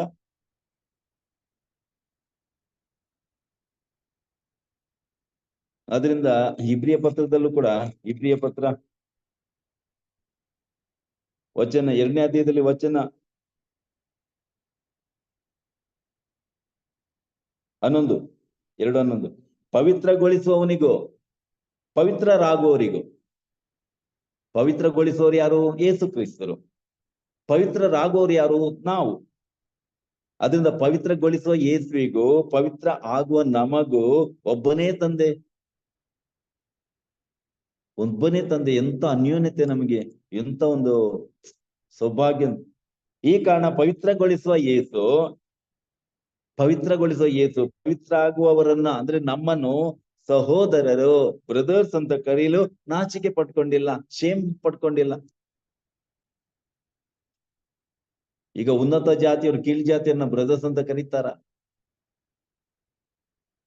ಬ್ರದರ್ಸ್ ಅಂತ ಹೇಳಿದ್ರೆ ಸ್ವಂತ ಸಹೋದರರು ಅಂತ ಹೇಳಿದ್ರೆ. ಈಗಲೂ ಕೂಡ ಅವರಿಗೆ ಎಷ್ಟೋ ಈ ಶೂದ್ರರಿಗೆ ಟೆಂಪಲ್ ಪ್ರವೇಶ ಇಲ್ಲ. ನಾವು ಪೇಪರ್ನಲ್ಲಿ, ಟಿವಿಯಲ್ಲಿ ಆ ದಿನೇ ನೋಡಂತ ವಿಷಯ ಇದು. ಅವರ ಮಕ್ಕಳು ಕೂಡ ಒಳಗ್ ಬಂದ್ರೆ ದಂಡ ಹಾಕ್ತಾರೆ. ಮಕ್ಕಳು, ನಾವ್ ಹೇಳ್ತೇವೆ ಗುಡಿಯಲ್ಲಿರುವ ಶಿರೆಗಳೆಲ್ಲ ದೇವರಂತೆ, ಗುಣವೆಲ್ಲ ಇರುವ ಮನುಷ್ಯರೆಲ್ಲ ಮಕ್ಕಳಂತೆ, ದೇವರಿಗೂ ಮಕ್ಕಳಿಗೂ ಭೇದವಿಲ್ಲ ಅಷ್ಟು ಹೇಳ್ತೇವೆ. ಬಟ್ ಮಕ್ಕಳು ದೇವಾಲಯಕ್ಕೆ ಹೋದ್ರೆ ಒಳಗಡೆ ಅಶುದ್ಧರಾಗ್ತೇವೆ ಅಂದ ಮಕ್ಕಳಿಗೆ ದಂಡ ಹಾಕ್ತಾರೆ. ಮಕ್ಕಳು ದೇವರಿಗೆ ಸಮಾನ ಅಂತ ಯೇಸು ಹೇಳ್ತಾರೆ ನೋಡಿ, ಬೈಬಲ್ ಹೇಳ್ತಾರೆ ಮಕ್ಕಳನ್ನ ತಡಿಬೇಡ್ರಿ. ನಂತರ ಯೇಸು ಅಪ್ಪಿಕೊಂಡ್ರು, ಮುದ್ದಾಡಿದ್ರು. ಯೇಸು ದೇವರೇ ಆ ಮಕ್ಕಳನ್ನ ಮುದ್ದಾಡಿದ್ರು, ಅಪ್ಪಿಕೊಂಡ್ರು, ಆಶೀರ್ವಾದ ಮಾಡಿದ್ರು. ನಮ್ಗೆ ಎಂತ ಸೌಭಾಗ್ಯ ನಮಗೆ. ಅದರಿಂದ ಯೇಸು ನಮಗೆ ಒಂದ್ ಭೇದವ ಮಾಡಿಲ್ಲ. ನಾನು ದೇವರ ಫಸ್ಟ್ ಕ್ಲಾಸ್ ಮಗ, ನೀವ ಥರ್ಡ್ ಕ್ಲಾಸ್. ಈಗ ಭಾರತದಲ್ಲಿ ಕೆಲವ್ರು ಹೊರಟಿದಾರಲ್ಲ, ಕೆಲವ್ರನ್ನ ಫಸ್ಟ್ ಕ್ಲಾಸ್ ಸಿಟಿಸನ್, ಕೆಲವ್ರನ್ನ ಥರ್ಡ್ ಕ್ಲಾಸ್ ಮಾಡ್ಲಿಕ್ಕೆ. ನಾವು ಕ್ರಿಶ್ಚಿಯನ್ಸ್ ಎಲ್ಲ ಥರ್ಡ್ ಕ್ಲಾಸ್ ಅಂತ ಹೇಳ್ಕೊಂಡು ಹಾಗೆ ಇಲ್ಲಿ ಸ್ವರ್ಗದಲ್ಲಿ ಯೇಸು ನಾನ್ ಫಸ್ಟ್ ಕ್ಲಾಸ್ ಸಿಟಿಸನ್, ನೀವು ಸ್ವರ್ಗದಲ್ಲಿ ಸೆಕೆಂಡ್ ಥರ್ಡ್ ಕ್ಲಾಸ್ ಸಿಟಿಸನ್ ಅಂತ ಇಲ್ಲ. ಯೇಸು ಹೇಳ್ತಾರೆ ಒಬ್ಬನೇ ತಂದೆ, ಪರಿಶುದ್ಧಗೊಳಿಸುವ ಮತ್ತು ಪರಿಶುದ್ಧರಾಗುವ, ಅಂದ್ರೆ ಪರಿಶುದ್ಧ ಯೇಸುಗೂ ಪಾಪಿಗಳಾದ ನಮಗೂ ತಂದೆ ಒಬ್ಬರೇ. ಅಂತ ಮಟ್ಟಕ್ಕೆ ನಮ್ಮನ್ನು ಏರಿಸಿದ್ದಾರೆ ಅಂತ ಹೇಳಿದ್ರೆ, ಮತ್ತು ನಮ್ಮನ್ನ ಸಹೋದರರು ಅಂತ ಕರೀಲಿ ನಾಚಿಕೆ ಪಟ್ಕೊಂಡಿಲ್ಲ. ಗೊತ್ತೈತಲ್ಲ, ಕೆಲವು ಮಕ್ಕಳೇ ತಂದೆ ತಾಯಿಗಳಿಗೆ ಅಪ್ಪ ಅಮ್ಮ ಅಂತ. ಯಾಕೆಂದ್ರೆ ಇವ್ರು ಏನ್ ಗೊತ್ತಾ, ಎಲ್ಲಿ ಹೋಗ್ತಾರೆ, ದೊಡ್ಡ ಕೆಲಸದಲ್ಲಿ ತುಂಬಾ ಸಂಪಾದನೆ, ದೊಡ್ಡ ಐಷಾರಾಮದ ಜೀವನ ನಡೆಸ್ತಾರೆ. ಎಲ್ಲಾದ್ರೂ ಅಪ್ಪ ಅಮ್ಮ ಅವ್ರ ಮನೆಗೆ ಹೋಗ್ಬಿಟ್ರೆ ಯಾರಾದ್ರು ಕೇಳಿದ್ರೆ, ಒಂದ್ಸತಿ ಹಾಗೆ ಹೇಳಿದ್ರಂತೆ ಒಬ್ರು. ಅವಾಗೆಲ್ಲ ತುಂಬಾ ವರ್ಷಗಳ ಹಿಂದೆ ಬಾಂಬೆಗೆ ಹೋದಾಗ ಮಗನ ಮದ್ವೆಗೆ ಅಂತ ಯಾರು ಕೇಳಿದ್ರೆ, ಇದು ನಮ್ಮ ಊರಲ್ಲಿ ನಮ್ಮ ಮನೆ ಕೆಲಸದಲ್ಲಿ ಹೋದವ್ರು ಅಂತ ಹೇಳಿದ್ರಂತೆ. ಊರಲ್ಲಿ ಅಪ್ಪ ಅಂತ ಹೇಳಿಕ್ಕೆ ನಾಚಿಕೆ ಪಟ್ಕೊಂಡ್ರು. ಇದು ಅಪ್ಪ ಅಂತ ಹೇಳಿಕ್ಕೆ, ಮಮ್ಮಿ ಅಂತ ಹೇಳಿಕ್ಕೆ ನಾಚಿಕೆ ಪಡ್ಕೊಳ್ಳೋರು ಇದ್ದಾರೆ. ಅವರಲ್ಲಿ ಅಂದ ಚಂದ ಇಲ್ಲ ಅಂತ ಹೇಳಿದ್ರೆ, ಏನೋ ಒಂದು ಬೆನ್ನು ಬಾಗಿ ಆಮೇಲೆ ಎಲ್ಲ ಮುಖದಲ್ಲಿ ಎಲ್ಲ ಸುಕ್ಕು ಹಟ್ಟಿ ಒಂದು ಹಳೆ ಸೀರೆ ಹಾಕಿದೆ, ಇದ್ಯಾರೋ ಇದನ್ನ ಮಮ್ಮಿ ಅಂತ ಹೇಳಕ್ಕೆ ಎಲ್ಲ ನಾಚಿಕೆ ಪಡೋರಿದ್ರು. ಹಾಗಾದ್ರೆ ಯೋಚನೆ ಮಾಡಿ, ದೇವರು ನಮ್ಮನ್ನ ಬ್ರದರ್ಸ್, ಸ್ವಂತ ನಮ್ಮನ ಮಕ್ಕಳು ಅಂತ ಕರಿಬೇಕು. ನಾವು ಪಾಪಿಗಳು, ನಾವು ಸೈತನ ಮಕ್ಕಳಾಗಿದ್ದು, ನಾವು ನಮ್ಮ ಪ್ರಯತ್ನದಿಂದ ಏನು ಸಾಧನೆ ಆಗ್ಲಿಲ್ಲ. ಬಟ್ ದೇವರೇ ನಮ್ಮನ್ನ ಶುದ್ಧ ಮಾಡಿಕೊಂಡು ನಮ್ಮನ್ನ ಬ್ರದರ್ಸ್ ಅಂತ, ನಮ್ಮ ಚಿಲ್ಡ್ರನ್, ಸನ್ಸ್ ಅಂತ ಕರೆಯುವುದಾದ್ರೆ, ಯೋವನ ಕೂಡ ತಮ್ಮ ಪತ್ರಿಕೆಯಲ್ಲಿ ಹೇಳ್ತಾರೆ, ತಮ್ಮ ಪತ್ರಿಕೆಯಲ್ಲಿ ಯೋವನ, ದೇವರು ನಮ್ಮನ್ನ ಮಕ್ಕಳಂತ ನಾವು ಪರಿಗಣಿಸ್ಬೇಕಾದ್ರೆ ದೇವ್ರು ನಮ್ಮನ್ನ ಎಷ್ಟು ಪ್ರೀತಿ ಮಾಡ್ತಾರೆ ಯೋಚನೆ ಮಾಡ್ರಿ ಅಂತ. ಒಂದು ಯೋವನ ಪತ್ರಿಕೆ, ಮೊದಲನೇ ಪತ್ರಿಕೆ 3ನೇ ಅಧ್ಯಾಯದಲ್ಲಿ 1ನೇ ವಚನ, ನಾವು ದೇವರ ಮಕ್ಕಳು ಎನ್ಸ್ಕೊಂಡಿರ್ಬೇಕಾದ್ರೆ ಪಿತನು ನಮ್ಮನ್ನು ಎಷ್ಟಾಗಿ ಪ್ರೀತಿಸ್ತೇನಂತ ಗಮನಿಸ್ರಿ. ನಿಜಕ್ಕೂ ನಾವು ದೇವರ ಮಕ್ಕಳೇ, ನಿಜಕ್ಕೂ ದೇವರ ಮಕ್ಕಳಂತೆ ನಾವು. ದೇವ್ರು ನಮಗೆ ತಂದೆ ಅಂತೆಗಿಂತ ಏನಿಲ್ಲ, ರಿಯಲ್ ಆಗಿ ಮಕ್ಕಳೇ ಅಂತ. ಗೊತ್ತೈತಲ್ಲ ಪ್ರಿಯರೇ, ನಾವೀಗ ದೇವರ ಮಕ್ಕಳು. ಮುಂದೆ ಎಂತವ್ರಾಗ್ತೀವಿ ಸ್ವರ್ಗದಲ್ಲಿ ಹೇಗಿರ್ತೀವಿ ನಾವು? ಅದಕ್ಕೆ ಇಲ್ಲಿ ಯೋನರು ಹೇಳ್ತಾರೆ, ಸ್ವರ್ಗದಲ್ಲಿ ಹೇಗಿರ್ತೇವೆ ಅಂತ ವಿಷದವಾಗಿಲ್ಲ, ಆದ್ರೂ ಕೂಡ ಚಿಂತೆ ಇಲ್ಲ. ಯಾಕೆ ಗೊತ್ತಾ, ಸ್ವರ್ಗದಲ್ಲಿ ಹೇಗಿರ್ತೇವೆ ನಾವು ಕಲ್ಪಿಸ್ಕೋಬಹುದು ಹೇಗಿರ್ತೀವಿ ಅಂತ. ಇಲ್ಲಿ ಹೇಳ್ತಾರೆ, ಆದ್ರೆ ಕ್ರಿಸ್ತೇಸು ಪ್ರತ್ಯಕ್ಷವಾಗುವಾಗ ನಾವು ಅವರಂತೆ ಇರುತ್ತೆ ಅಂತ ಬಲ್ಲೆವು. ನಾವು ಯೇಸು ತರನೇ ಇರ್ತೀವಿ, ಸ್ವರ್ಗದಲ್ಲಿ ನಾವು ಯೇಸು ತರನೇ ಇರ್ತೀವಿ ಅಂತ ಬಲ್ಲೆವು. ಏಕೆಂದ್ರೆ ಅವರನ್ನು ನಾವು ಯಥಾರ್ಥ ರೂಪದಲ್ಲೇ ಕಾಣ್ತೀವಿ. ಯಥಾರ್ಥ ರೂಪದಲ್ಲಿ ಅಂದ್ರೆ ನೋಡಿ, ನಮಗೆ ದೇವ್ರನ್ನ ಅನುಭವಿಸ್ಬೇಕಾದ್ರೆ ಆ ಮಟ್ಟ ಒಂದೇ ತರ ಇರ್ಬೇಕು. ನಮ್ಮ ಏನಾದ್ರೂ ಮಟ್ಟ ಕೆಳಗಡೆ ದೇವ್ರನ್ನ ನಮ್ಮ ಅನುಭವಿಸಕ್ಕಾಗಲ್ಲ. ಈಗ ನೋಡಿ, ನಮ್ಮಲ್ಲಿ ಎಷ್ಟೋ ಪೆಟ್ ಪ್ರಾಣಿಗಳಿರ್ತೇವಲ್ಲ, ಪೆಟ್ ಬೆಕ್ಕು ಆಗ್ಲಿ ಅಥವಾ ಪಾಮರಿನ್ ಮುಂತಾದಂತ ಕೆಲವು ನಾಯಿ ಮರಿಗಳಾಗ್ಲಿ ತುಂಬಾ ಪ್ರೀತಿ ಮಾಡ್ತಾರೆ. ತುಂಬಾ ಅಂದ್ರೆ ತುಂಬಾ ಪ್ರೀತಿ ಮಾಡ್ತಾರೆ, ಮನೆಯಲ್ಲಿ ಬಹಳ ಇಷ್ಟಪಡ್ತಾರೆ. ಆದರೆ ನಾಯಿಗಳ ಹತ್ರ ಮದುವೆ ಮಾಡಿಕೊಳ್ಳಕ್ಕಾಗತ್ತಾ? ಪ್ರಿಯರೇ, ಮದುವೆ ಮಾಡುವ ಮಟ್ಟಿಗೆ ಅವ್ರು ನಮ್ಮ ಜೊತೆ ಜೀವನ ಸಂಗತಿ ಆಗ್ಲಿಕ್ಕೆ ಸಾಧ್ಯನಾ? ಒಂದು ನಾಯಿ ಅಥವಾ ಒಂದು ಬೆಕ್ಕು ಅಥವಾ ಒಂದು ದನ, ಕರು, ಹಸು, ಈ ಪ್ರಾಣಿಗಳು ನಾವ್ ಎಷ್ಟು ಇಷ್ಟಪಟ್ರು ಕೂಡ ಬಹಳ ಸಂಗತಿಯಾಗಿ ಆರ್ಸಕ್ಕಾಗಲ್ಲ. ಅದಕ್ಕೆ ನೋಡಿ, ಆದಾಮನು ಬೈಬಲ್ ನಲ್ಲಿ ದೇವರೆಲ್ಲ ಪ್ರಾಣಿ ಪಶು ಮುಂದೆ ಬರಮಾಡ್ತಾರೆ, ಆದ್ರೆ ಅವನಿಗೆ ಸರಿ ಬೀಳುವ ಒಂದು ಸಂಗಾತಿ ಇರ್ಲಿಲ್ಲ. ಅಲ್ಲಿ ಪ್ರಾಣಿಗಳು ನಮ್ಗೆ ಸಂಗಾತಿ ಆಗ್ತಾವ. ಅದಕ್ಕೆ ದೇವ್ರು ಹೇಳ್ತಾರೆ, ನಾನು ಸ್ವಲ್ಪ ಎಡೌಟ್ ಮಾಡಿದೆ, ದೇವ್ರು ಬರೀ ಒಂಟಿ ಇರೋದು ಸರಿ ಇಲ್ಲ, ಇವನಿಗೆ ಯಾವ ಪಶು ಪ್ರಾಣಿಗಳು ಇವನಿಗೆ ಜೊತೆ ಬೀಳುವಂತ ಸಹಕಾರಿಗಳಾಗುವುದಿಲ್ಲ ಅಂತ. ಆಮೇಲೆ ದೇವ್ರು ಏನ್ ಮಾಡ್ತಾರೆ, ಅವಳನ್ನ ಸೃಷ್ಟಿ ಮಾಡ್ತಾರೆ, ತನ್ನ ಶರೀರದಿಂದ ಭಾಗ ತೆಗೆದು. ಗೊತ್ತೈತಲ್ಲ, ತನ್ನ ಶರೀರ. ಈಗ ಇದೆಲ್ಲ ಮಾಡ್ತಾರೆ, ಕ್ಲೋನಿಂಗ್ ಮಾಡ್ತಾರಲ್ಲ. ಕ್ಲೋನಿಂಗ್ ಹೆಂಗ್ ಮಾಡ್ತಾರೆ? ಒಂದು ಶರೀರದ ಒಂದು ಸಣ್ಣ ಅಣು ತೆಗೆದು, ಒಂದು ಜೀವಕೋಶ ತೆಗೆದು, ಅದನ್ನ ಮತ್ತೆ ಲ್ಯಾಬ್ ನಲ್ಲಿ ವೃದ್ಧಿ ಮಾಡಿಕೊಂಡು ಇದೇ ತರದ ಡಿಟ್ಟೋ ಇದೇ ತರದ ಇನ್ನೊಂದು ಮರಿಯನ್ನ ಸೃಷ್ಟಿ ಮಾಡ್ತಾರೆ. ಕ್ಲೋನಿಂಗ್ ಅಂತ ಕರಿತೀವಲ್ಲ. ಹಾಗೆ ದೇವರು ಕೂಡ ಆದಾಮನ ತರಾನೇ ತನ್ನನ್ನು ಇನ್ನೊಂದು ಸರಿ ಬೀಳುವಂತ ಸಹಕಾರಿ ಜೊತೆಗಾರ್ತಿಯನ್ನು ಸೃಷ್ಟಿ ಮಾಡ್ತಾರೆ, ಈಕ್ವಲ್ ಆಗಿ ಸೃಷ್ಟಿ ಮಾಡ್ತಾರೆ.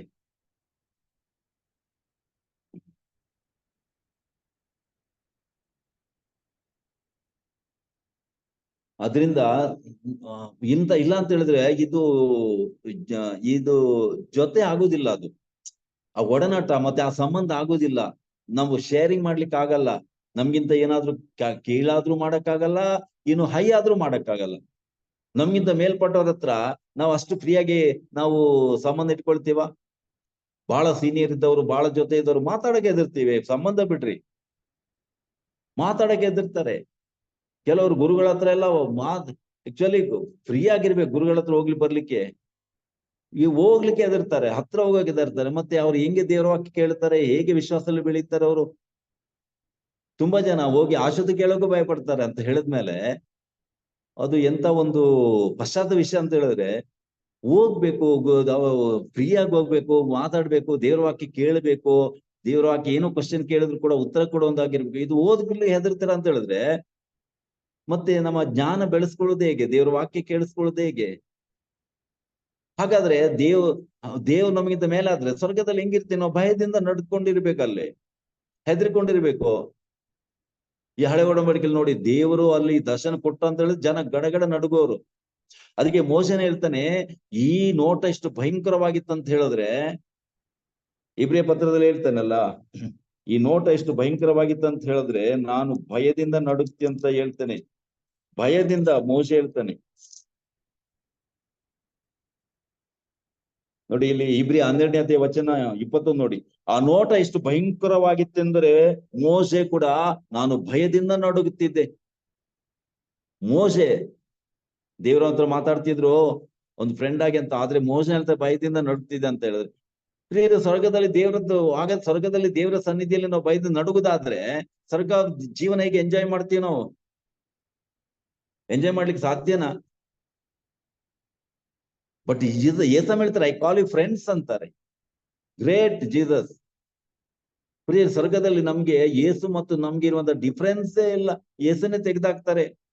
ಯೇಸು ದೇವರು, ನಾವು ಭಯದಿಂದ ನಡುಗ್ಬೇಕು, ನಾವು ಹೆದರ್ಬೇಕು, ಗೊತ್ತಾಯ್ತಲ್ಲ? ಎಲ್ಲೋ ದೇವರ ಸನ್ನಿಧಿ ಸುಟ್ಟೋಗ್ಬೇಕು. ದೇವರಂದ್ರೆ ದೇವ್ರಿ, ಅವರು ಗಾಡ್ ಅಂತ ಹೇಳಿದ್ರೆ ಏನು, ಮತ್ತೆ ನಾವು ಮನುಷ್ಯರಂದ್ರೆ ಏನು? ಪ್ರಿಯರೇ, ಆದ್ರೆ ಇಂಥ ಒಂದು ಭೇದ ಭಾವನ ತೊಡೆದು ಹಾಕಿ ನಮ್ಮನ್ನ ಸರಿ ಸಮಾನತ ಕಾಣುವುದಾದ್ರೆ, ವಾಟ್ ಎ ಗ್ರೇಟ್ ಗಾಡ್! ಎಂತ ಒಂದು ಅದ್ಭುತವಾದ, ಎಂತ ಮಹಿಮೆಯುಳ್ಳ, ಎಂದು ಆಶ್ಚರ್ಯಕರವಾದಂತ ದೇವರನ್ನ ಹೊಂದ್ಕೊಂಡಿದ್ದೀವಿ, ಪಡ್ಕೊಂಡಿದ್ದೀವಿ ಅಂತ ಹೇಳಿದ್ರೆ, ಅಷ್ಟು ಮಹಿಮೆಯುಳ್ಳ ದೇವರು ಪ್ರಿಯರ ಸ್ವರ್ಗದಲ್ಲಿ. ಅದಕ್ಕೆ ನಾವು ಹೇಳಿದ್ದೆ, ಸ್ವರ್ಗ ಜೀವನ ನಮಗೆ ಎಕ್ಸ್ಪ್ಲೇನ್ ಮಾಡಕ್ಕಾಗಲ್ಲ, ಗೊತ್ತೈತಲ್ಲ? ಸ್ವರ್ಗದಲ್ಲಿ ಎರಡೂ ಅದು ಹೇಳೋಕೆ ಆಗಲ್ಲ. ಈಗ ಉದಾಹರಣೆಗೆ ಪ್ರಕಟಣೆ 1:18 ಇದೆಯಲ್ಲ, ನನಗೆ ಸಾವಿಲ್ಲ, ಸತ್ತಿದ್ ನಿಜ, ನನ್ ಮರಣ ಇಲ್ಲ, ಮರಣ ಹೊಂದಿದ್ ನಿಜ ಅಂದ್ರೆ ಹೆಂಗ ಅರ್ಥ ಮಾಡ್ಕೊಳ್ತೀರಾ? ಸಾವಿಲ್ಲ, ಸತ್ತಿದ್ ನಿಜ, ಮರಣ ಇಲ್ಲ, ಮರಣ ಹೊಂದಿದ್ ನಿಜ ಅಂತ ದೇವ್ರಂದ್ರೆ ಆತರ. ಮರಣ ಇಲ್ದ ದೇವರು, ಅವ್ರು ಮರಣನ ಹೊಂದಿದ್ದಾರೆ, ಅದು ಮರಣನ ಇಲ್ಲ ಅವರಿಗೆ. ಬೇರೆ ನಮ್ ದೇವ್ರು ಆತರ ರೀ, ನಮ್ ಫ್ರೆಂಡ್ ಹೌದು, ಆದ್ರೆ ದೇವ್ರು ಕೂಡ ಹೌದು, ಮೈಮೇಳ ದೇವ್ರು. ಯಾಕೆ ಬರೀ ಫ್ರೆಂಡ್ ಆಗಿದ್ರೆ ಸ್ವರ್ಗದಲ್ಲಿ ನಮ್ಗೆ ಏನ್ ಗೊತ್ತಾ, ಸ್ವರ್ಗದಲ್ಲಿ ಆ ದೇವರ ಅದ್ಭುತ ಮಹಿಮೆನ ಕಂಡು ಆಶ್ಚರ್ಯ ಪಡ್ತಾ ಇರ್ಬೇಕು ನಾವು. ಆಗ ಟೈಮ್ ಓದೋದ್ ಗೊತ್ತಾಗಲ್ಲ ನಮ್ಗೆ. ದೇವರ ಹೊಸ ಅನುಭವಗಳ್ರಿ, ನಮ್ಗೆ ಹೊಸ ಅನುಭವಗಳು, ಅಂತ ಮಹಿಮೆಳ ದೇವರು. ಬಟ್ ಆ ಮಹಿಮೆ ಇಟ್ಕೊಳ್ಳೋದಿಲ್ಲ. ನಾನ್ ದೇವರು, ನೀವು ಬರೇ ಸೃಷ್ಟಿಗಳು ಪ್ರಜೆಗಳು ಅಂತ ತಿಳ್ಕೊಂಡು ನೀವು ನಮ್ಮ ಭಕ್ತರು ಅಂತ ತಿಳ್ಕೊಂಡು, ಇಲ್ಲದೆ ದೇವ್ರು ಹೇಳ್ತಾರೆ ನನ್ ಸರಿಸಮಾನ, ನನ್ನ ಮಕ್ಕಳು, ನನ್ನ ಫ್ರೆಂಡು, ನನ್ ಜೊತೆ ಸರಿಸಮಾನ ಅಂತ ಸ್ವರ್ಗದಲ್ಲಿ. ಎಲ್ಲ ಆಶ್ಚರ್ಯ ಪಡ್ಬೇಕು ನಾವು. ಇಂತೆಲ್ಲ ಇದೆಲ್ಲ ಯೋಚನೆ ಮಾಡಿದ್ರೆ ನಮಗೆ ಏನ್ ದೇವರ ಮಹಿಮೆ ಅಂತ ತಿಳ್ಕೊಳ್ಬೇಕಾದದ್ದು. ಆದ್ರಿಂದ ನಮ್ಗೆ ದೇವ್ರ ಏನ್ ಮಾತಾಡ್ತಾ, ಯೇಸು ತನ್ನ ಸಹೋದರ ಅಂತಾನೆ, ಬ್ರದರ್ಸ್ ಅಂತ ಕರೀತಾರೆ, ಏನ್ ನಾಚಿಕೆ ಪಟ್ಕೊಳ್ಳೋದಿಲ್ಲ. ಅದರಿಂದ ಸ್ವರ್ಗದಲ್ಲಿ ಅವರ ಸನ್ನಿಧಿಯಲ್ಲಿ ಜೊತೆ ಇರ್ತೀವಿ ನಾವು. ಏಸ ಹೇಳಿದಾಗೆ, ತಂದೆ ಮನೆಯಲ್ಲಿ ತುಂಬಾ ಕೊಠಡಿ ಉಂಟು, ನಿಮ್ಗೇನ್ ಸಿದ್ಧ ಮಾಡ್ತೀನಿ, ನನ್ನ ತಂದೆ ಮನೆಯಲ್ಲಿ ನನ್ ಜೊತೆನೆ ನೀವ್ ಇರ್ಬೇಕು. ಎಲ್ಲ ದೂರ ನಿಮ್ಗೊಂದು ಸಣ್ಣ ಗುಡಿಸಲು ಕಟ್ಟಿ ಕೊಡ್ತೇನೆ, ಸ್ವರ್ಗದಲ್ಲಿ ಇಲ್ಲ, ನನ್ನ ತಂದೆ ಅರಮನೆಯಲ್ಲಿ ಇರ್ಬೇಕು ನೀವು ಅಂತ. ಆದ್ರಿಂದ ಪ್ರಿಯರೇ, ದೀಕ್ಷಾಸ್ನಾನದ ದೀಕ್ಷಾಂತ ಮುಖಾಂತರ ದೇವರ ಮಕ್ಕಳಾಗಿ ನಾವು, ಗೊತ್ತಾಯ್ತಲ್ಲ? ಆಮೇಲೆ ಕ್ರಿಸ್ತರ ಅಂಗಗಳಾಗಿ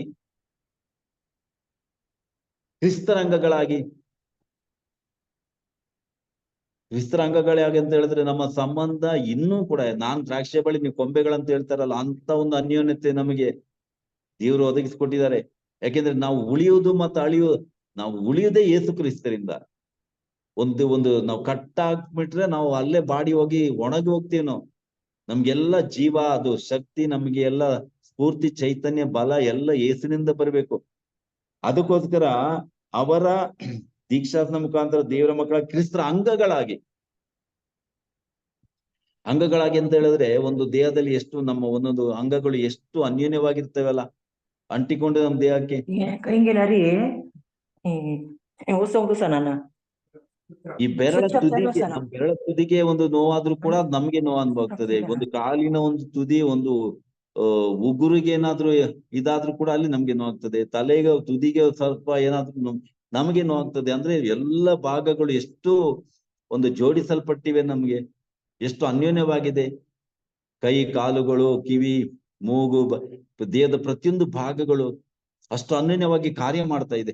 ಹಾಗೆ ನಾವು ಕೂಡ ಈ ದೀಕ್ಷಾಸ್ನ ಮುಖಾಂತರ ಏನಾಗ್ತದೆ, ಯೇಸು ಕ್ರಿಸ್ತರ ಶರೀರದ ಅಂಗಗಳಾಗಿ ಅಂತ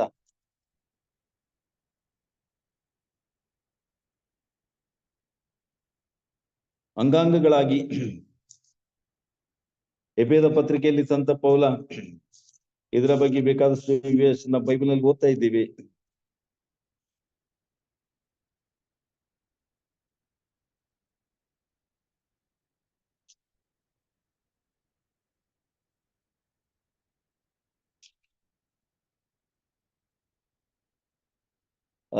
ಎಫೆಸ 5ನೇ ಅಧ್ಯಾಯ ವಚನ 23, ಕ್ರಿಸ್ತ ಯೇಸು ಧರ್ಮಸಭೆ ಎಂಬ ದೇಹಕ್ಕೆ ಶಿರಸ್ಸಾಗಿರುವ ಹಾಗೆ ಪತಿಯಾದನು ತನ್ನ ಪತ್ನಿಗೆ ಶಿರಸ್ಸಾಗಿರುತ್ತಾನೆ. ಅದರಿಂದ ಯೇಸು ಕ್ರಿಸ್ತರು ಧರ್ಮಸಭೆಗೆ ಶಿರಸ್ಸಾಗಿರ್ತಾರೆ.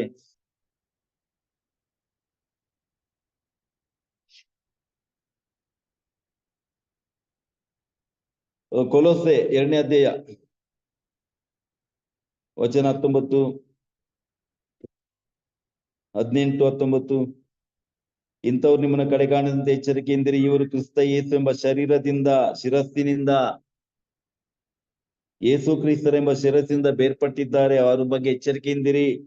ಈ ಶಿರಸ್ಸಿನಿಂದಲೇ, ಯೇಸು ಕ್ರಿಸ್ತರ ಶಿರಸ್ಸಿನಿಂದಲೇ ಇಡೀ ದೇಹ ಕೀಲು ನರಗಳ ಮೂಲಕ ಒಂದಾಗಿ ಸೇರಿ, ಇಡೀ ದೇಹ ಕೀಲು ನರಗಳ ಮೂಲಕ ಒಂದಾಗಿ ಸೇರಿ ಪೋಷಣೆ ಪಡೆದು ದೇವರು ನಿಯೋಜಿಸಿರುವ ಪ್ರಕಾರ ಬೆಳೆಯುತ್ತಿರುತ್ತದೆ.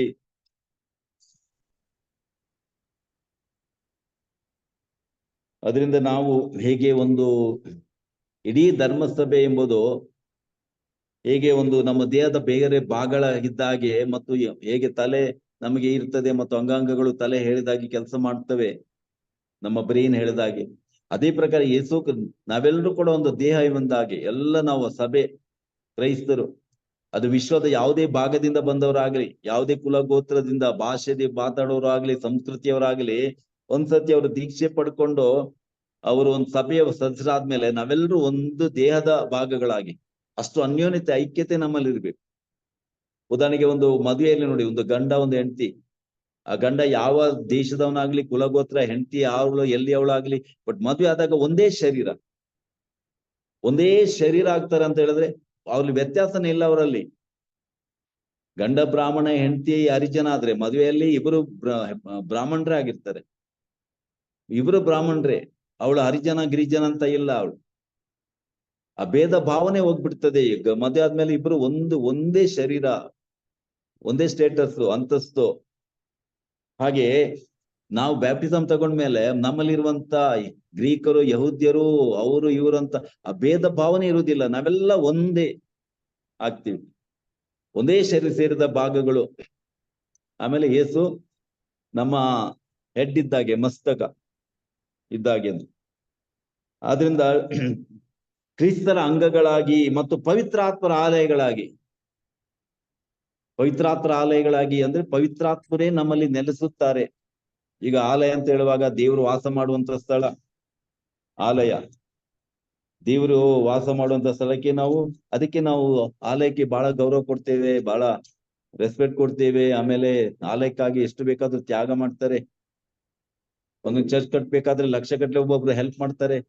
ಯಾಕೆ? ದೇವ್ರು ನೆಲೆಸುವಂತ ಸ್ಥಳ, ನಾವು ದೇವ್ರನ್ನ ಭೇಟಿ ಮಾಡುವಂತ ಸ್ಥಳ, ಪರಿಶುದ್ಧ ಜಾಗ ಅಂತ ಹೇಳ್ಬಿಟ್ಟು ಏಸಮ್ ಹೇಳಿದ್ದಲ್ಲ, ನಾನ್ ತಂದೆ ಆಲಯವನ್ನ ಕಳ್ಳಕ್ಕಾಕರ ಗುಹೆನಾಗ್ ಮಾಡ್ತೀರಾ ನೀವು ಅಂತ. ತಂದೆಯ ಮನೆ ಅಂದ್ಮೇಲೆ ತಂದೆ ಆ ಪ್ರೆಸೆನ್ಸ್ ಅಲ್ಲಿ ತಂದೆ ದೇವರ ಹಾಜರಾತಿ ಇದ್ದೇ ಇರ್ತದೆ ಅಲ್ಲಿ. ಅದಕ್ಕೆ ಹೇಳಿದ್ರೆ ಪರಿಶುದ್ಧವಾಗಿ ಕಾಪಾಡ್ಕೋಬೇಕು ನೀವು. ತಂದೆ ಇದು ಪ್ರಾರ್ಥನಾ ಮಂದಿರ, ತಂದೆ ದೇವರು ಇರುವಂತ ಹಾಜಿರುವಂತ ಜಾಗ ನನ್ನ ತಂದೆ ಮನೆ ಅಂತ. ಅದರಿಂದ 1 ಕೊರಿಂಥ 3ನೇ ಅಧ್ಯಾಯದಲ್ಲಿ ಪೌಲ ಹೇಳ್ತಾನೆ, ವಚನ 16, ನೀವು ದೇವರ ಆಲಯವಾಗಿದ್ದೀರಿ, ದೇವರ ಆತ್ಮ ನಿಮ್ಮಲ್ಲಿ ವಾಸಿಸುತ್ತದೆ ಅಂತ ನಿಮ್ಗೆ ಚೆನ್ನಾಗಿ ತಿಳಿದಿದೆ. ಯಾವನಾದ್ರೂ ದೇವಾಲಯ ನಾಶ ಮಾಡಿದ್ರೆ ದೇವರವನ್ನ ನಾಶ ಮಾಡ್ತಾರೆ. ದೇವರ ಆಲಯ ಪವಿತ್ರವಾದದ್ದು, ನೀವೇ ಆ ಆಲಯ. ಪ್ರಿಯರೇ, ದೇವರು ವಾಸ ಮಾಡುವಂತ ಗರ್ಭಗುಡಿ ನಾವು ಅಂತ ಹೇಳುವಾಗ ನೀವು ಯೋಚನೆ ಮಾಡಿ, ಹಳೆ ಒಡಂಬಡಿಕೆಯಲ್ಲಿ ಆ ಗರ್ಭಗುಡಿಯಲ್ಲಿ ಯಾರು ಪ್ರವೇಶಿಸುವಂಗಿರ್ಲಿಲ್ಲ, ಯಾಜಕರು ಕೂಡ ಒಳಗಡೆ ಹೋಗುವಂಗಿರ್ಲಿಲ್ಲ. ಯಾರಾದ್ರು ಹೋದ್ರೆ ಸತ್ತು ಬೀಳೋರು. ಅಂದ್ರೆ ದೇವರು ಅಷ್ಟು ಪರಿಶುದ್ಧರ ಅಂತ ಜನರಿಗೆ ಗೊತ್ತಾಗ್ಬೇಕಂತ. ಆಮೇಲೆ ಆ ಒಂದು ದೇವರ ಆರಾಧನಾ ವಿಧಿಯಲ್ಲಿ ಏನೋ ಸ್ವಲ್ಪ ಹೆಚ್ಚು ಕಡಿಮೆ ಆದ್ರೆ ಯಾಜಕರು ಪೀಠದಲ್ಲೇ ಸತ್ತೋಗೋರು, ಪೀಠದಲ್ಲೇ ಸತ್ತೋಗ್ತಿದ್ರು ಯಾಜಕರು. ಉದಾಹರಣೆಗೆ ಯಾಜಕ ಕಾಂಡ 10ನೇ ಅಧ್ಯಾಯದಲ್ಲಿ ನೀವು ನೋಡಿ, 10ನೇ ಅಧ್ಯಾಯದಲ್ಲಿ ಆರೋನನ 2 ಮಕ್ಕಳು ಪೀಠದಲ್ಲೇ ಸತ್ತೋದ್ರು, ಮಹಾಯಾಜಕನ ಮಕ್ಕಳು. 10ನೇ ಅಧ್ಯಾಯ ವಚನ 1, ಆರೋನನ ಮಕ್ಕಳಲ್ಲಿ ಯಾಜಕ ಕಾಂಡ 10:1, ನಾದಾಬ್ ಮತ್ತು ಅಬಿಹು ಎಂಬಿಬ್ಬರು ತಮ್ಮ ಧೂಪ ಕಳಸಗಳಲ್ಲಿ ಸರ್ವೇಶ್ವರ ಆಜ್ಞಾಪಿಸಿದ್ದ ಬೇರೆ ಬೆಂಕಿಯನ್ನಿಟ್ಟು ಅದರ ಮೇಲೆ ಸಾಂಬ್ರಾಣಿ ಹಾಕಿ ಸರ್ವೇಶ್ವರನ ಸನ್ನಿಧಿಯಲ್ಲಿ ಸಮರ್ಪಣೆ ಮಾಡಿದ್ರು. ಆಗ ಸರ್ವೇಶ್ವರನ ಸನ್ನಿಧಿಯಿಂದ ಬೆಂಕಿ ಹೊರಟು ಅವರನ್ನ ನಾಶ ಮಾಡಿತು. ಅವರು ಸರ್ವೇಶ್ವರ ಸನ್ನಿಧಿಯಲ್ಲೇ ಸತ್ತೋದ್ರು. ಯಾಜಕರೇ ಅಲ್ಲಿ ಪೀಠದಲ್ಲೇ ಸತ್ತು ಹೋಗ್ತಾರೆ. ಪ್ರಿಯರೇ, ದೇವರು ಎಷ್ಟು ಪರಿಶುದ್ಧ ಅಂತ ದೇವ್ರು ತೋರಿಸ್ಕೊಡ್ತಾ ಇದ್ದಾರೆ. ತಾನು ಎಷ್ಟು ಪರಿಶುದ್ಧ ಅಂತ ದೇವ್ರು ತೋರಿಸ್ಕೊಡ್ತಾರೆ. ಆಮೇಲೆ ಗರ್ಭಗುಡಿಯಲ್ಲಿ ಯಾರು ಪ್ರವೇಶ ಮಾಡುವಂಗಿರ್ಲಿಲ್ಲ. ಮಹಾಯಾಜಕ ವರ್ಷಕ್ಕೊಂದ್ಸತಿ, ಅದು ಕುರಿಮರಿಯ ರಕ್ತ ತಕೊಂಡು, ಬಲಿಯ ರಕ್ತ ಇಲ್ದಿದ್ರೆ ಯಾಜಕನು ಸತ್ತೋಗೋನು. ಅಲ್ಲಿ ಹೆಚ್ಚು ಕಡಿಮೆ ಆದ್ರೆ ಅಲ್ಲೇ ಸತ್ತೋಗ್ತಾನೆ ಅವನು. ಪ್ರಿಯರೇ, ಅಂತ ಪರಿಶುದ್ಧ ದೇವರ ಸನ್ನಿಧಿಗೆ ಹೋಗ್ಲಿಕ್ಕೆ ಭಯ ಪಡೋರು. ಹಾಗಾದ್ರೆ ಆ ದೇವರು ನಮ್ಮಲ್ಲಿ ಹೃದಯದಲ್ಲಿ ವಾಸ ಮಾಡ್ತಾರೆ ಅಂತ ಹೇಳಿದ್ರೆ ನಾವ್ ಎಷ್ಟು ಪರಿಶುದ್ಧರಾಗಿರ್ಬೇಕಲ್ವಾ? ಇಲ್ಲದೆ ನಾವು ಸುಟ್ಟೇ ಹೋಗ್ಬೇಕು, ನಮ್ಮ ಆತ್ಮ ಸುಟ್ಟೇ ಹೋಗ್ತದೆ. ಅದಕ್ಕೆ ಪೌಲ ಹೇಳ್ತಾನೆ ಕೊರಿಂಥ ಪತ್ರಿಕೆಯಲ್ಲಿ, ನಿಮ್ಮ ಕೆಲವರು ಸತ್ತೋಗಿದ್ದೀರಾ ಗೊತ್ತಾ ನಿಮ್ಗೆ? ಯೇಸು ಕ್ರಿಸ್ತ ಶರೀರ ರಕ್ತ ಅಂತ ಪರಿಗಣೆ ತಿಂತಾರೆ ನೀವು, ಕುಡಿತೀರಾ ನೀವು. ಅದಕ್ಕೆ ನಿಮ್ಮಲ್ಲಿ ಎಷ್ಟೋ ಜನ ರೋಗಗ್ರಸ್ತರು, ಕಾಯಿಲೆ ಮತ್ತೆ ಯೋಗ್ಯತೆ ಇಲ್ಲದೆ ಯೇಸು ರಕ್ತ, ಅದರಿಂದ ನಿಮ್ಮ ಎಷ್ಟೋ ಜನ ಸತ್ತಿದ್ದಾರೆ ಅಂತ ಹೇಳ್ತಾರೆ. ಅಂದ್ರೆ ಆತ್ಮದಲ್ಲಿ ಸತ್ತು ಡೆಡ್. ಬಟ್ ದುರಂತ ಏನಂತ ಹೇಳಿದ್ರೆ ಆತ್ಮ ಕಣ್ಣಿಗೆ ಕಾಣಲ್ಲ. ಆ ದೊಡ್ಡ ಪಶ್ಚಾದ ಆತ್ಮ ಕಣ್ಣಿಗೆ ಕಾಣಲ್ಲ. ಆ ದೇವ್ರು ಮರೆಯಾಗಿಟ್ಟಿದ್ದಾರೆ. ಅದೊಂದು ದೊಡ್ಡ ಒಂದು ಪಶ್ಚಾತ್ತದ ವಿಷಯ. ಆತ್ಮ ಕಣ್ಣಿಗೆ ಕಾಣಬೇಕಾಗಿತ್ತು. ಯಾಕೆಂದ್ರೆ ಕೆಲವರು ಏನೇ ಪಾಪ ಮಾಡಿದ್ರು ಆತ್ಮಕ್ಕೆ ಏನಾಗಲ್ಲ ಅಂತಲೇ ತಿಳ್ಕೊಂಡೆ. ಬಟ್ ಅಲ್ಲಿ ಪೌಲ ಹೇಳ್ತಾನೆ, ನಿಮ್ಮಲ್ಲಿ ಎಷ್ಟು ಜನ ರೋಗಗ್ರಸ್ತರು, ವ್ಯಾಧಿ ಪೀಡಿತರಾಗಿದ್ದೀರಾ, ಮತ್ತು ಕೆಲವರು ಸತ್ತೋಗಿದ್ದೀರಾ ನೀವು ಅಂತ. ಸಂತ ಪೌಲನಿಗೆ ದರ್ಶನವರಿದ್ದಿರ್ಬೇಕು, ದಿವ್ಯ ಜ್ಞಾನ. ಏಸಾಮಿಗಿತ್ತಲ್ಲ, ನತನಲ್ಲಿ ಬರ್ಬೇಕಾದ್ರೆ ಏಸಾಮಿ ಹೇಳ್ತಾರೆ, ಅಪ್ಪಟ ಇಸ್ರಾಯೇಲ ಕಪಟತನ ಇವನಲ್ಲಿ ಇಲ್ಲ ಅಂತ. ಅವನ ಆತ್ಮ ಏಸಾಮಿಗೆ ಕಂಡಿದೆ. ಯಾಕೆ? ದಿವ್ಯ ದರ್ಶನ ಇತ್ತು ಏಸಾಮಿಗೆ.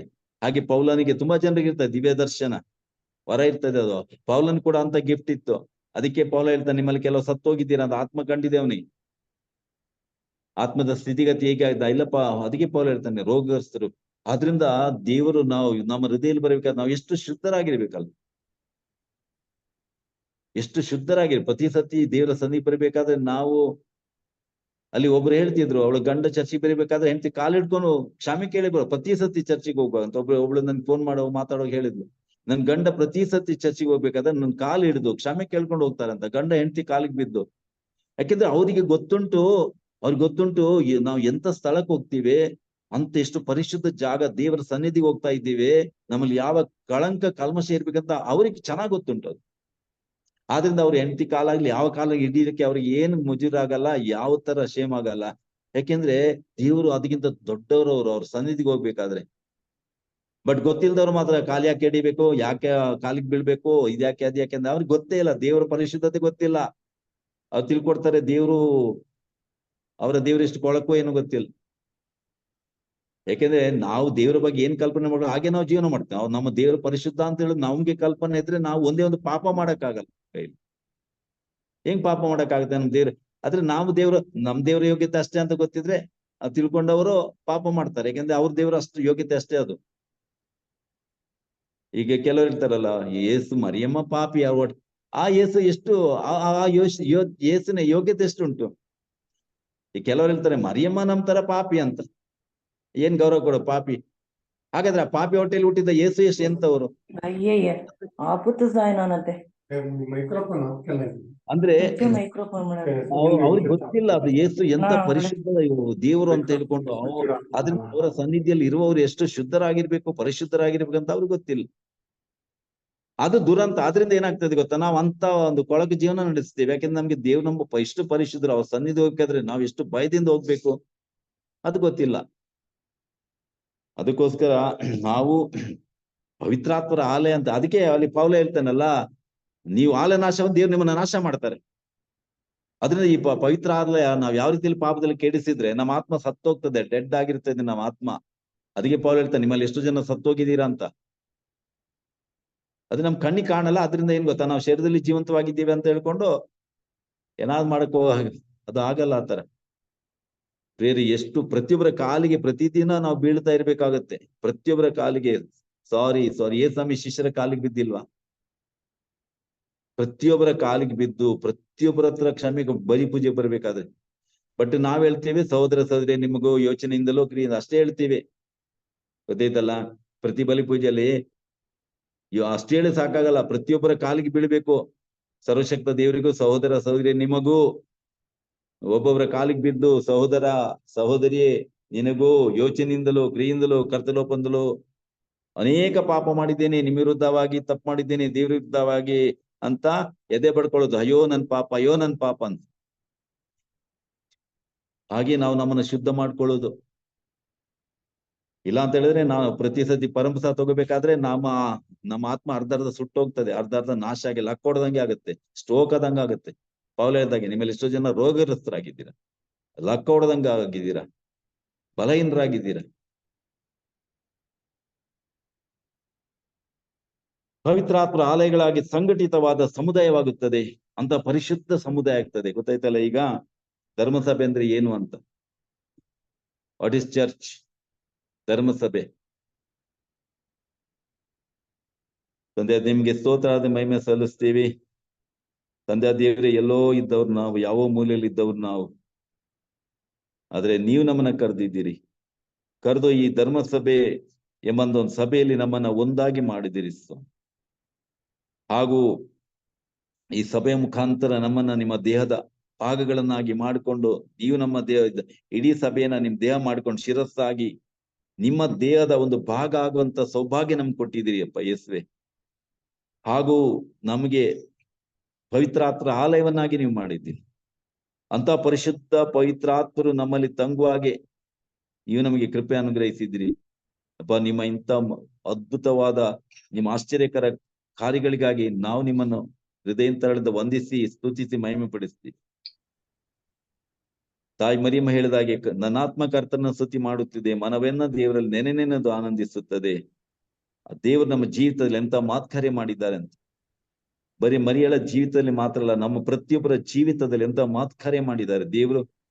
ಇವತ್ತು ನಮ್ಮ ಆತ್ಮ ತಂದೆ ನಿಮ್ಮನ್ನು ಕೊಂಡಾಡುತ್ತದೆ, ನಿಮ್ಮ ನೆನೆನೆಂದು ನಾವು ಆನಂದಿಸ್ತೇವೆ. ನೀವು ಮಾಡಿದ ಅದ್ಭುತ ಕಾರ್ಯಕ್ಕಾಗಿ ನಿಮ್ಮನ್ನು ವಂದಿಸ್ತೇವೆ, ಸ್ತುತಿಸ್ತೇವೆ ತಂದೆ. ಅದೇ ನಮ್ಮೆಲ್ಲರನ್ನು ಕೂಡ ಆಶೀರ್ವದಿಸಿರಿ. ಈ ಧರ್ಮ ಸಭೆಯನ್ನು ಶುದ್ಧ ಮಾಡಿ ಸ್ವಾಮಿ.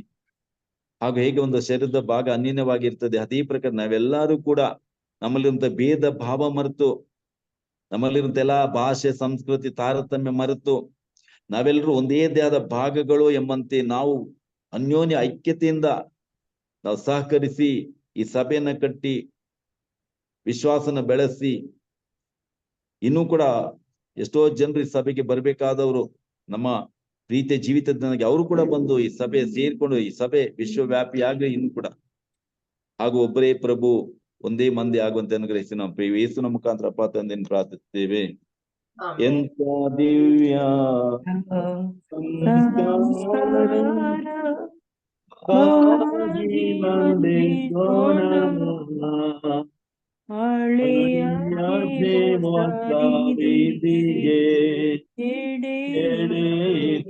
ನಿಂತಿದೆ ಅದ್ಭುತವಾದನ್ನು ವಿಶ್ವಾಸವು ತೋರಲಿ ಪಿತನಿಗೂ ಸುತನಿಗೂ ಇವರಿಂದೊರಡುವ ಪವಿತ್ರಾತ್ಮರವರಿಗೂ ಜಯ ಮಂಗಳ ಗೌರವ ಮಹಿಮೆಯೋ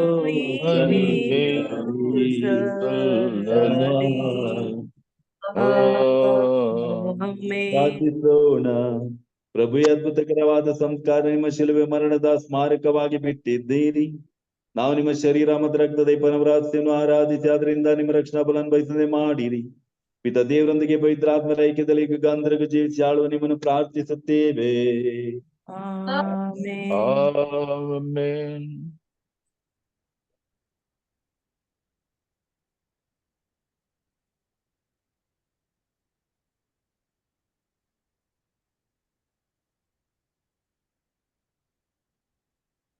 ದೇವರಿಗೆ ಮಹಿಮೆ ಉಂಟಾಗಲಿ. ಪ್ರೀತಿಯ ಸಹೋದರ ಸಹೋದರಿಯರೇ, ಈ ಮುಂಜಾನೆ ನಾವು ದೈವ ಪ್ರಸನ್ನತೆಯನ್ನು ಅನುಭವಿಸಿದ್ದೇವೆ. ಧರ್ಮ ಸಭೆ ಅದರ ಮಹತ್ವವನ್ನು ಅರ್ಥಕೊಂಡಿದ್ದೇವೆ. ಈ ಧರ್ಮ ಸಭೆಯಲ್ಲಿ ಪಾಲುಗಾರರಾಗಿರುವ ನಾವು ದೇವರ ಕೃಪೆಗೆ ದೇವರ ಮಕ್ಕಳಾಗಿ ಜೀವಿಸುವ ಭಾಗ್ಯವನ್ನು ಸಹ ನಾವು ಪಡೆದುಕೊಂಡಿದ್ದೇವೆ. ಪ್ರೇರೆ ನಾವು ಕೆಲವೊಮ್ಮೆ ತಿಳ್ಕೊಂತೀವಿ ಧರ್ಮ ಸಭೆ ಅಂದ್ರೆ ನಮ್ಮನ್ನ ಈ ಲೋಕದಲ್ಲಿ ಪ್ರೂವ್ ಮಾಡ್ಲಿಕ್ಕೆ, ಕ್ರಿಶ್ಚಿಯನ್ ಅಂತ ಪ್ರೂವ್ ಮಾಡ್ಲಿಕ್ಕೆ ಒಂದು ಸರ್ಟಿಫಿಕೇಟ್ ಪ್ರೊಡ್ಯೂಸ್ ಮಾಡುವಂತ ಒಂದು ಪ್ಲೇಸ್, ಅಥವಾ ನಮಗೆ ಸಂಸ್ಕಾರಗಳನ್ನ ಕೊಟ್ಟು ಈ ಲೋಕದಲ್ಲಿ ನಾವು ಕ್ರಿಶ್ಚಿಯನ್ ಅಂತ ತೋರ್ಸ್ಕೊಳಕ್ ಒಂದು ಪುಟ್ಟ ಒಂದು ಸ್ಥಳ ಅಂತ ತಿಳ್ಕೊಂತೀವಿ. ಅಥವಾ ನಮಗೆ ಕೊನೆಗೆ ನಾವು ಈ ಲೋಕವನ್ನು ಬಿಟ್ಟು ಹೋಗುವಾಗ ನಮಗೆ ಆ ಒಂದು ಮರಣದ ಸಮಯದಲ್ಲಿ, ಮರಣದ ನಂತರ ನಮಗೊಂದು ಸ್ಥಳ ಬೇಕು, ನಾವು ಕ್ರಿಶ್ಚಿಯನ್ ಆಗಿ ನಾವು ಧರ್ಮ ಸಭೆಯಲ್ಲಿ ಇದ್ರೆ ನಮಗೊಂದು ಸ್ಥಳ ಸಿಗ್ತದೆ ಅನ್ನೋ ಭಾವನೆಯಲ್ಲೇ ಜೀವಿಸ್ತಾ ಇದ್ದೀವಿ. ಆದ್ರೆ ಗುರುಗಳು ನಿಜವಾಗಿಯೂ ಧರ್ಮ ಸಭೆ ಅಲ್ಲಿರುವ ನಾವು ಹೇಗೆ ಎಂಬುದನ್ನು ಅದ್ಭುತವಾಗಿ ತಿಳಿಸಿದ್ರು. ಅದರಲ್ಲೂ ವಿಶೇಷವಾಗಿ ಅವರು ಹೇಳಿದಂತ ಬೋಧನೆಯಲ್ಲಿ ನೋಡಿ, ನಾವು ಯಾರನ್ನಾದ್ರು ಪ್ರೀತಿಸುವಾಗ ಅವ್ರು ನಮ್ಗೆ ಮೋಸ ಮಾಡಿದ್ರೆ ಬೆನ್ನಿಗೆ ಚೂರಿ ಹಾಕಿದ್ರು ಅಂತೀವಿ. ಆದ್ರೆ ಕೇವಲ ದೇವರು ನಮ್ಮನ್ನ ಸೃಷ್ಟಿಸಿದ್ರು, ಆದ್ರೆ ನಾವು ಅವರಿಗೆ ಮೋಸ ಮಾಡಿದಾಗ ನಮ್ಮನ್ನ ತಮ್ಮ ಮಕ್ಕಳಾಗಿ ಕರ್ಕೊಳ್ಳಕ್ಕೆ ಯೇಸು ಸ್ವಾಮಿಯನ್ನು ಕಳಿಸಿ ಅವರ ರಕ್ತದಿಂದ ಪ್ರಾಣ ಆ ಜೀವನ ಮುಖಾಂತರ, ಶಿಲ್ಬೆಯ ಮುಖಾಂತರ ಮಕ್ಕಳಾಗಿ ಪಡ್ಕೊಂಡಿದ್ದಾರೆ. ಎಂತ ದೈವ ಪ್ರೀತಿ! ಅಂತ ದೈವ ಮಕ್ಕಳಾದ ನಾವು ಯಾವ ರೀತಿ ಜೀವಿಸಬೇಕು, ನಾವು ಧರ್ಮ ಸಭೆಯಲ್ಲಿ ಹೇಗಿರ್ಬೇಕು, ಇತರರೊಂದಿಗೆ ಜೀವಿಸ್ಬೇಕು ಅನ್ನೋದನ್ನ ತುಂಬಾ ಅದ್ಭುತವಾಗಿ ತಿಳಿಸ್ಕೊಟ್ಟಿದ್ದಾರೆ ಗುರುಗಳೇ. ನಿಜವಾಗಿಯೂ ಇಂಥ ಬೋಧನೆ ನೀವಲ್ಲದೆ ನಮ್ಗೆಲ್ಲೂ ಸಿಗ್ಲಿಕ್ಕೆ ಸಾಧ್ಯವೇ ಇಲ್ಲ. ಅದಕ್ಕಾಗಿ ತ್ರಯೇಕ ದೇವರು ನಿಮ್ಮನ್ನ ಈ ಲೋಕದಲ್ಲಿ ಕಳಿಸಿರೋದೇ ಅದಕ್ಕೆ, ಅವರ ಶಕ್ತಿಯನ್ನು ಈ ಲೋಕಕ್ಕೆ ತಿಳಿಸೋದಕ್ಕೆ ನಿಮ್ಮನ್ನ ಕಳಿಸಿದ್ದಾರೆ. ಈ ಸಮಯದಲ್ಲಿ ನಮ್ಮೊಂದಿಗಿದ್ದು ಈ ಅದ್ಭುತ ಸಮಯವನ್ನು ನಮಗೆ ಕೊಟ್ಟಿದ್ದೀರಾ. ಅದಕ್ಕಾಗಿ ನನ್ನ ಈ ಪುಟ್ಟ ಕುಟುಂಬದ, ಮಾರ್ನಿಂಗ್ ಸ್ಟಾರ್ ಕುಟುಂಬದ ಪರವಾಗಿಯೂ ನಿಮಗೆ ಹಿರಿಯ ಒಂದು ಅಣ್ಣನ ಸ್ಥಾನದಲ್ಲಿ ಇದ್ದೀರಾ. ತಂದೆಯ ದೇವರನ್ನ ನಮಗೆ ತೋರಿಸ್ಕೊಡ್ತಾ ಇದ್ದೀರಾ. ಅದಕ್ಕಾಗಿ ನಿಮಗೆ ಕೋಟಿ ಸ್ತೋತ್ರ. Thank you so much father. Thank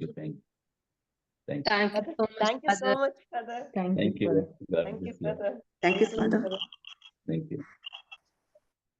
ಪ್ರಿಯರೇ, ನಾವು ತಿಳ್ಕೊಂತೀವಿ ಧರ್ಮ ಸಭೆ ಅಂದ್ರೇನು, ನಮ್ಮ ಕಾಣಿಕೆಯಿಂದ ಅದು ಬೆಳೀತದೆ, ಅಥವಾ ನಮ್ಮ ಸಂಸ್ಕಾರಕ್ಕೆ ಅದೊಂದು ನಿಗದಿಯಾದಂತ ಒಂದು ಸ್ಥಳ ಅಂತ. ಆದ್ರೆ ತುಂಬಾ ಅದ್ಭುತವಾಗಿ ತಿಳಿಸಿದ್ರು. ನಿಜವಾಗಿಯೂ ಗುರುಗಳು ಅಂದ್ರೆ ಹೀಗೆ, ಅಭಿಷಕ್ತರಂದ್ರೆ ಈ ರೀತಿ ದೇವರನ್ನ ಮಹಿಮೆ ಪಡಿಸುವಂತದ್ದು, ದೇವರಿಗೆ ಸಾಕ್ಷಿಯಾಗಿ ಜೀವಿಸುವಂತದ್ದು. ನಿಜವಾಗಿಯೂ ಆ ಅಭಿಷಕ್ತರ ಸಕಲ ಗುಣಗಳನ್ನ ನಾವು ಇವರಲ್ಲಿ ಕಾಣ್ತಾ ಇದ್ದೀವಿ. ನಾವು ಬೇರೆಯವರನ್ನ ದೂಷಿಸೋದ್ ಬೇಡ. ಆದ್ರೆ ನಿಜವಾಗಿಯೂ ಅಭಿಷಕ್ತರು ಅಂದ್ರೆ ತಮ್ಮನ್ನೇ ಇದಕ್ಕಾಗಿ ಮೀಸಲಾಗಿಡ್ಬೇಕು, ಬೇರೆ ಯಾವುದ ಬಿಸ್ನೆಸ್ ಸೆಂಟ್ರಿಗಲ್ಲ. ಆದ್ರೆ ನಿಜವಾಗಿಯೂ brother, please of the record, ದೇವರ ಮಹಿಮೆಗಾಗಿ ಜೀವಿಸಲು, ದೇವರ ಸಭೆಯಲ್ಲಿ ಒಂದಾಗಲು ನಮಗೆ ಅದ್ಭುತವಾದ ಒಂದು ಕರೆಯನ್ನ ಕೊಟ್ಟಿದ್ದಾರೆ. ಅದು ಕರೆ ಕೊಡ್ಲಿಕ್ಕೆ ಅವರ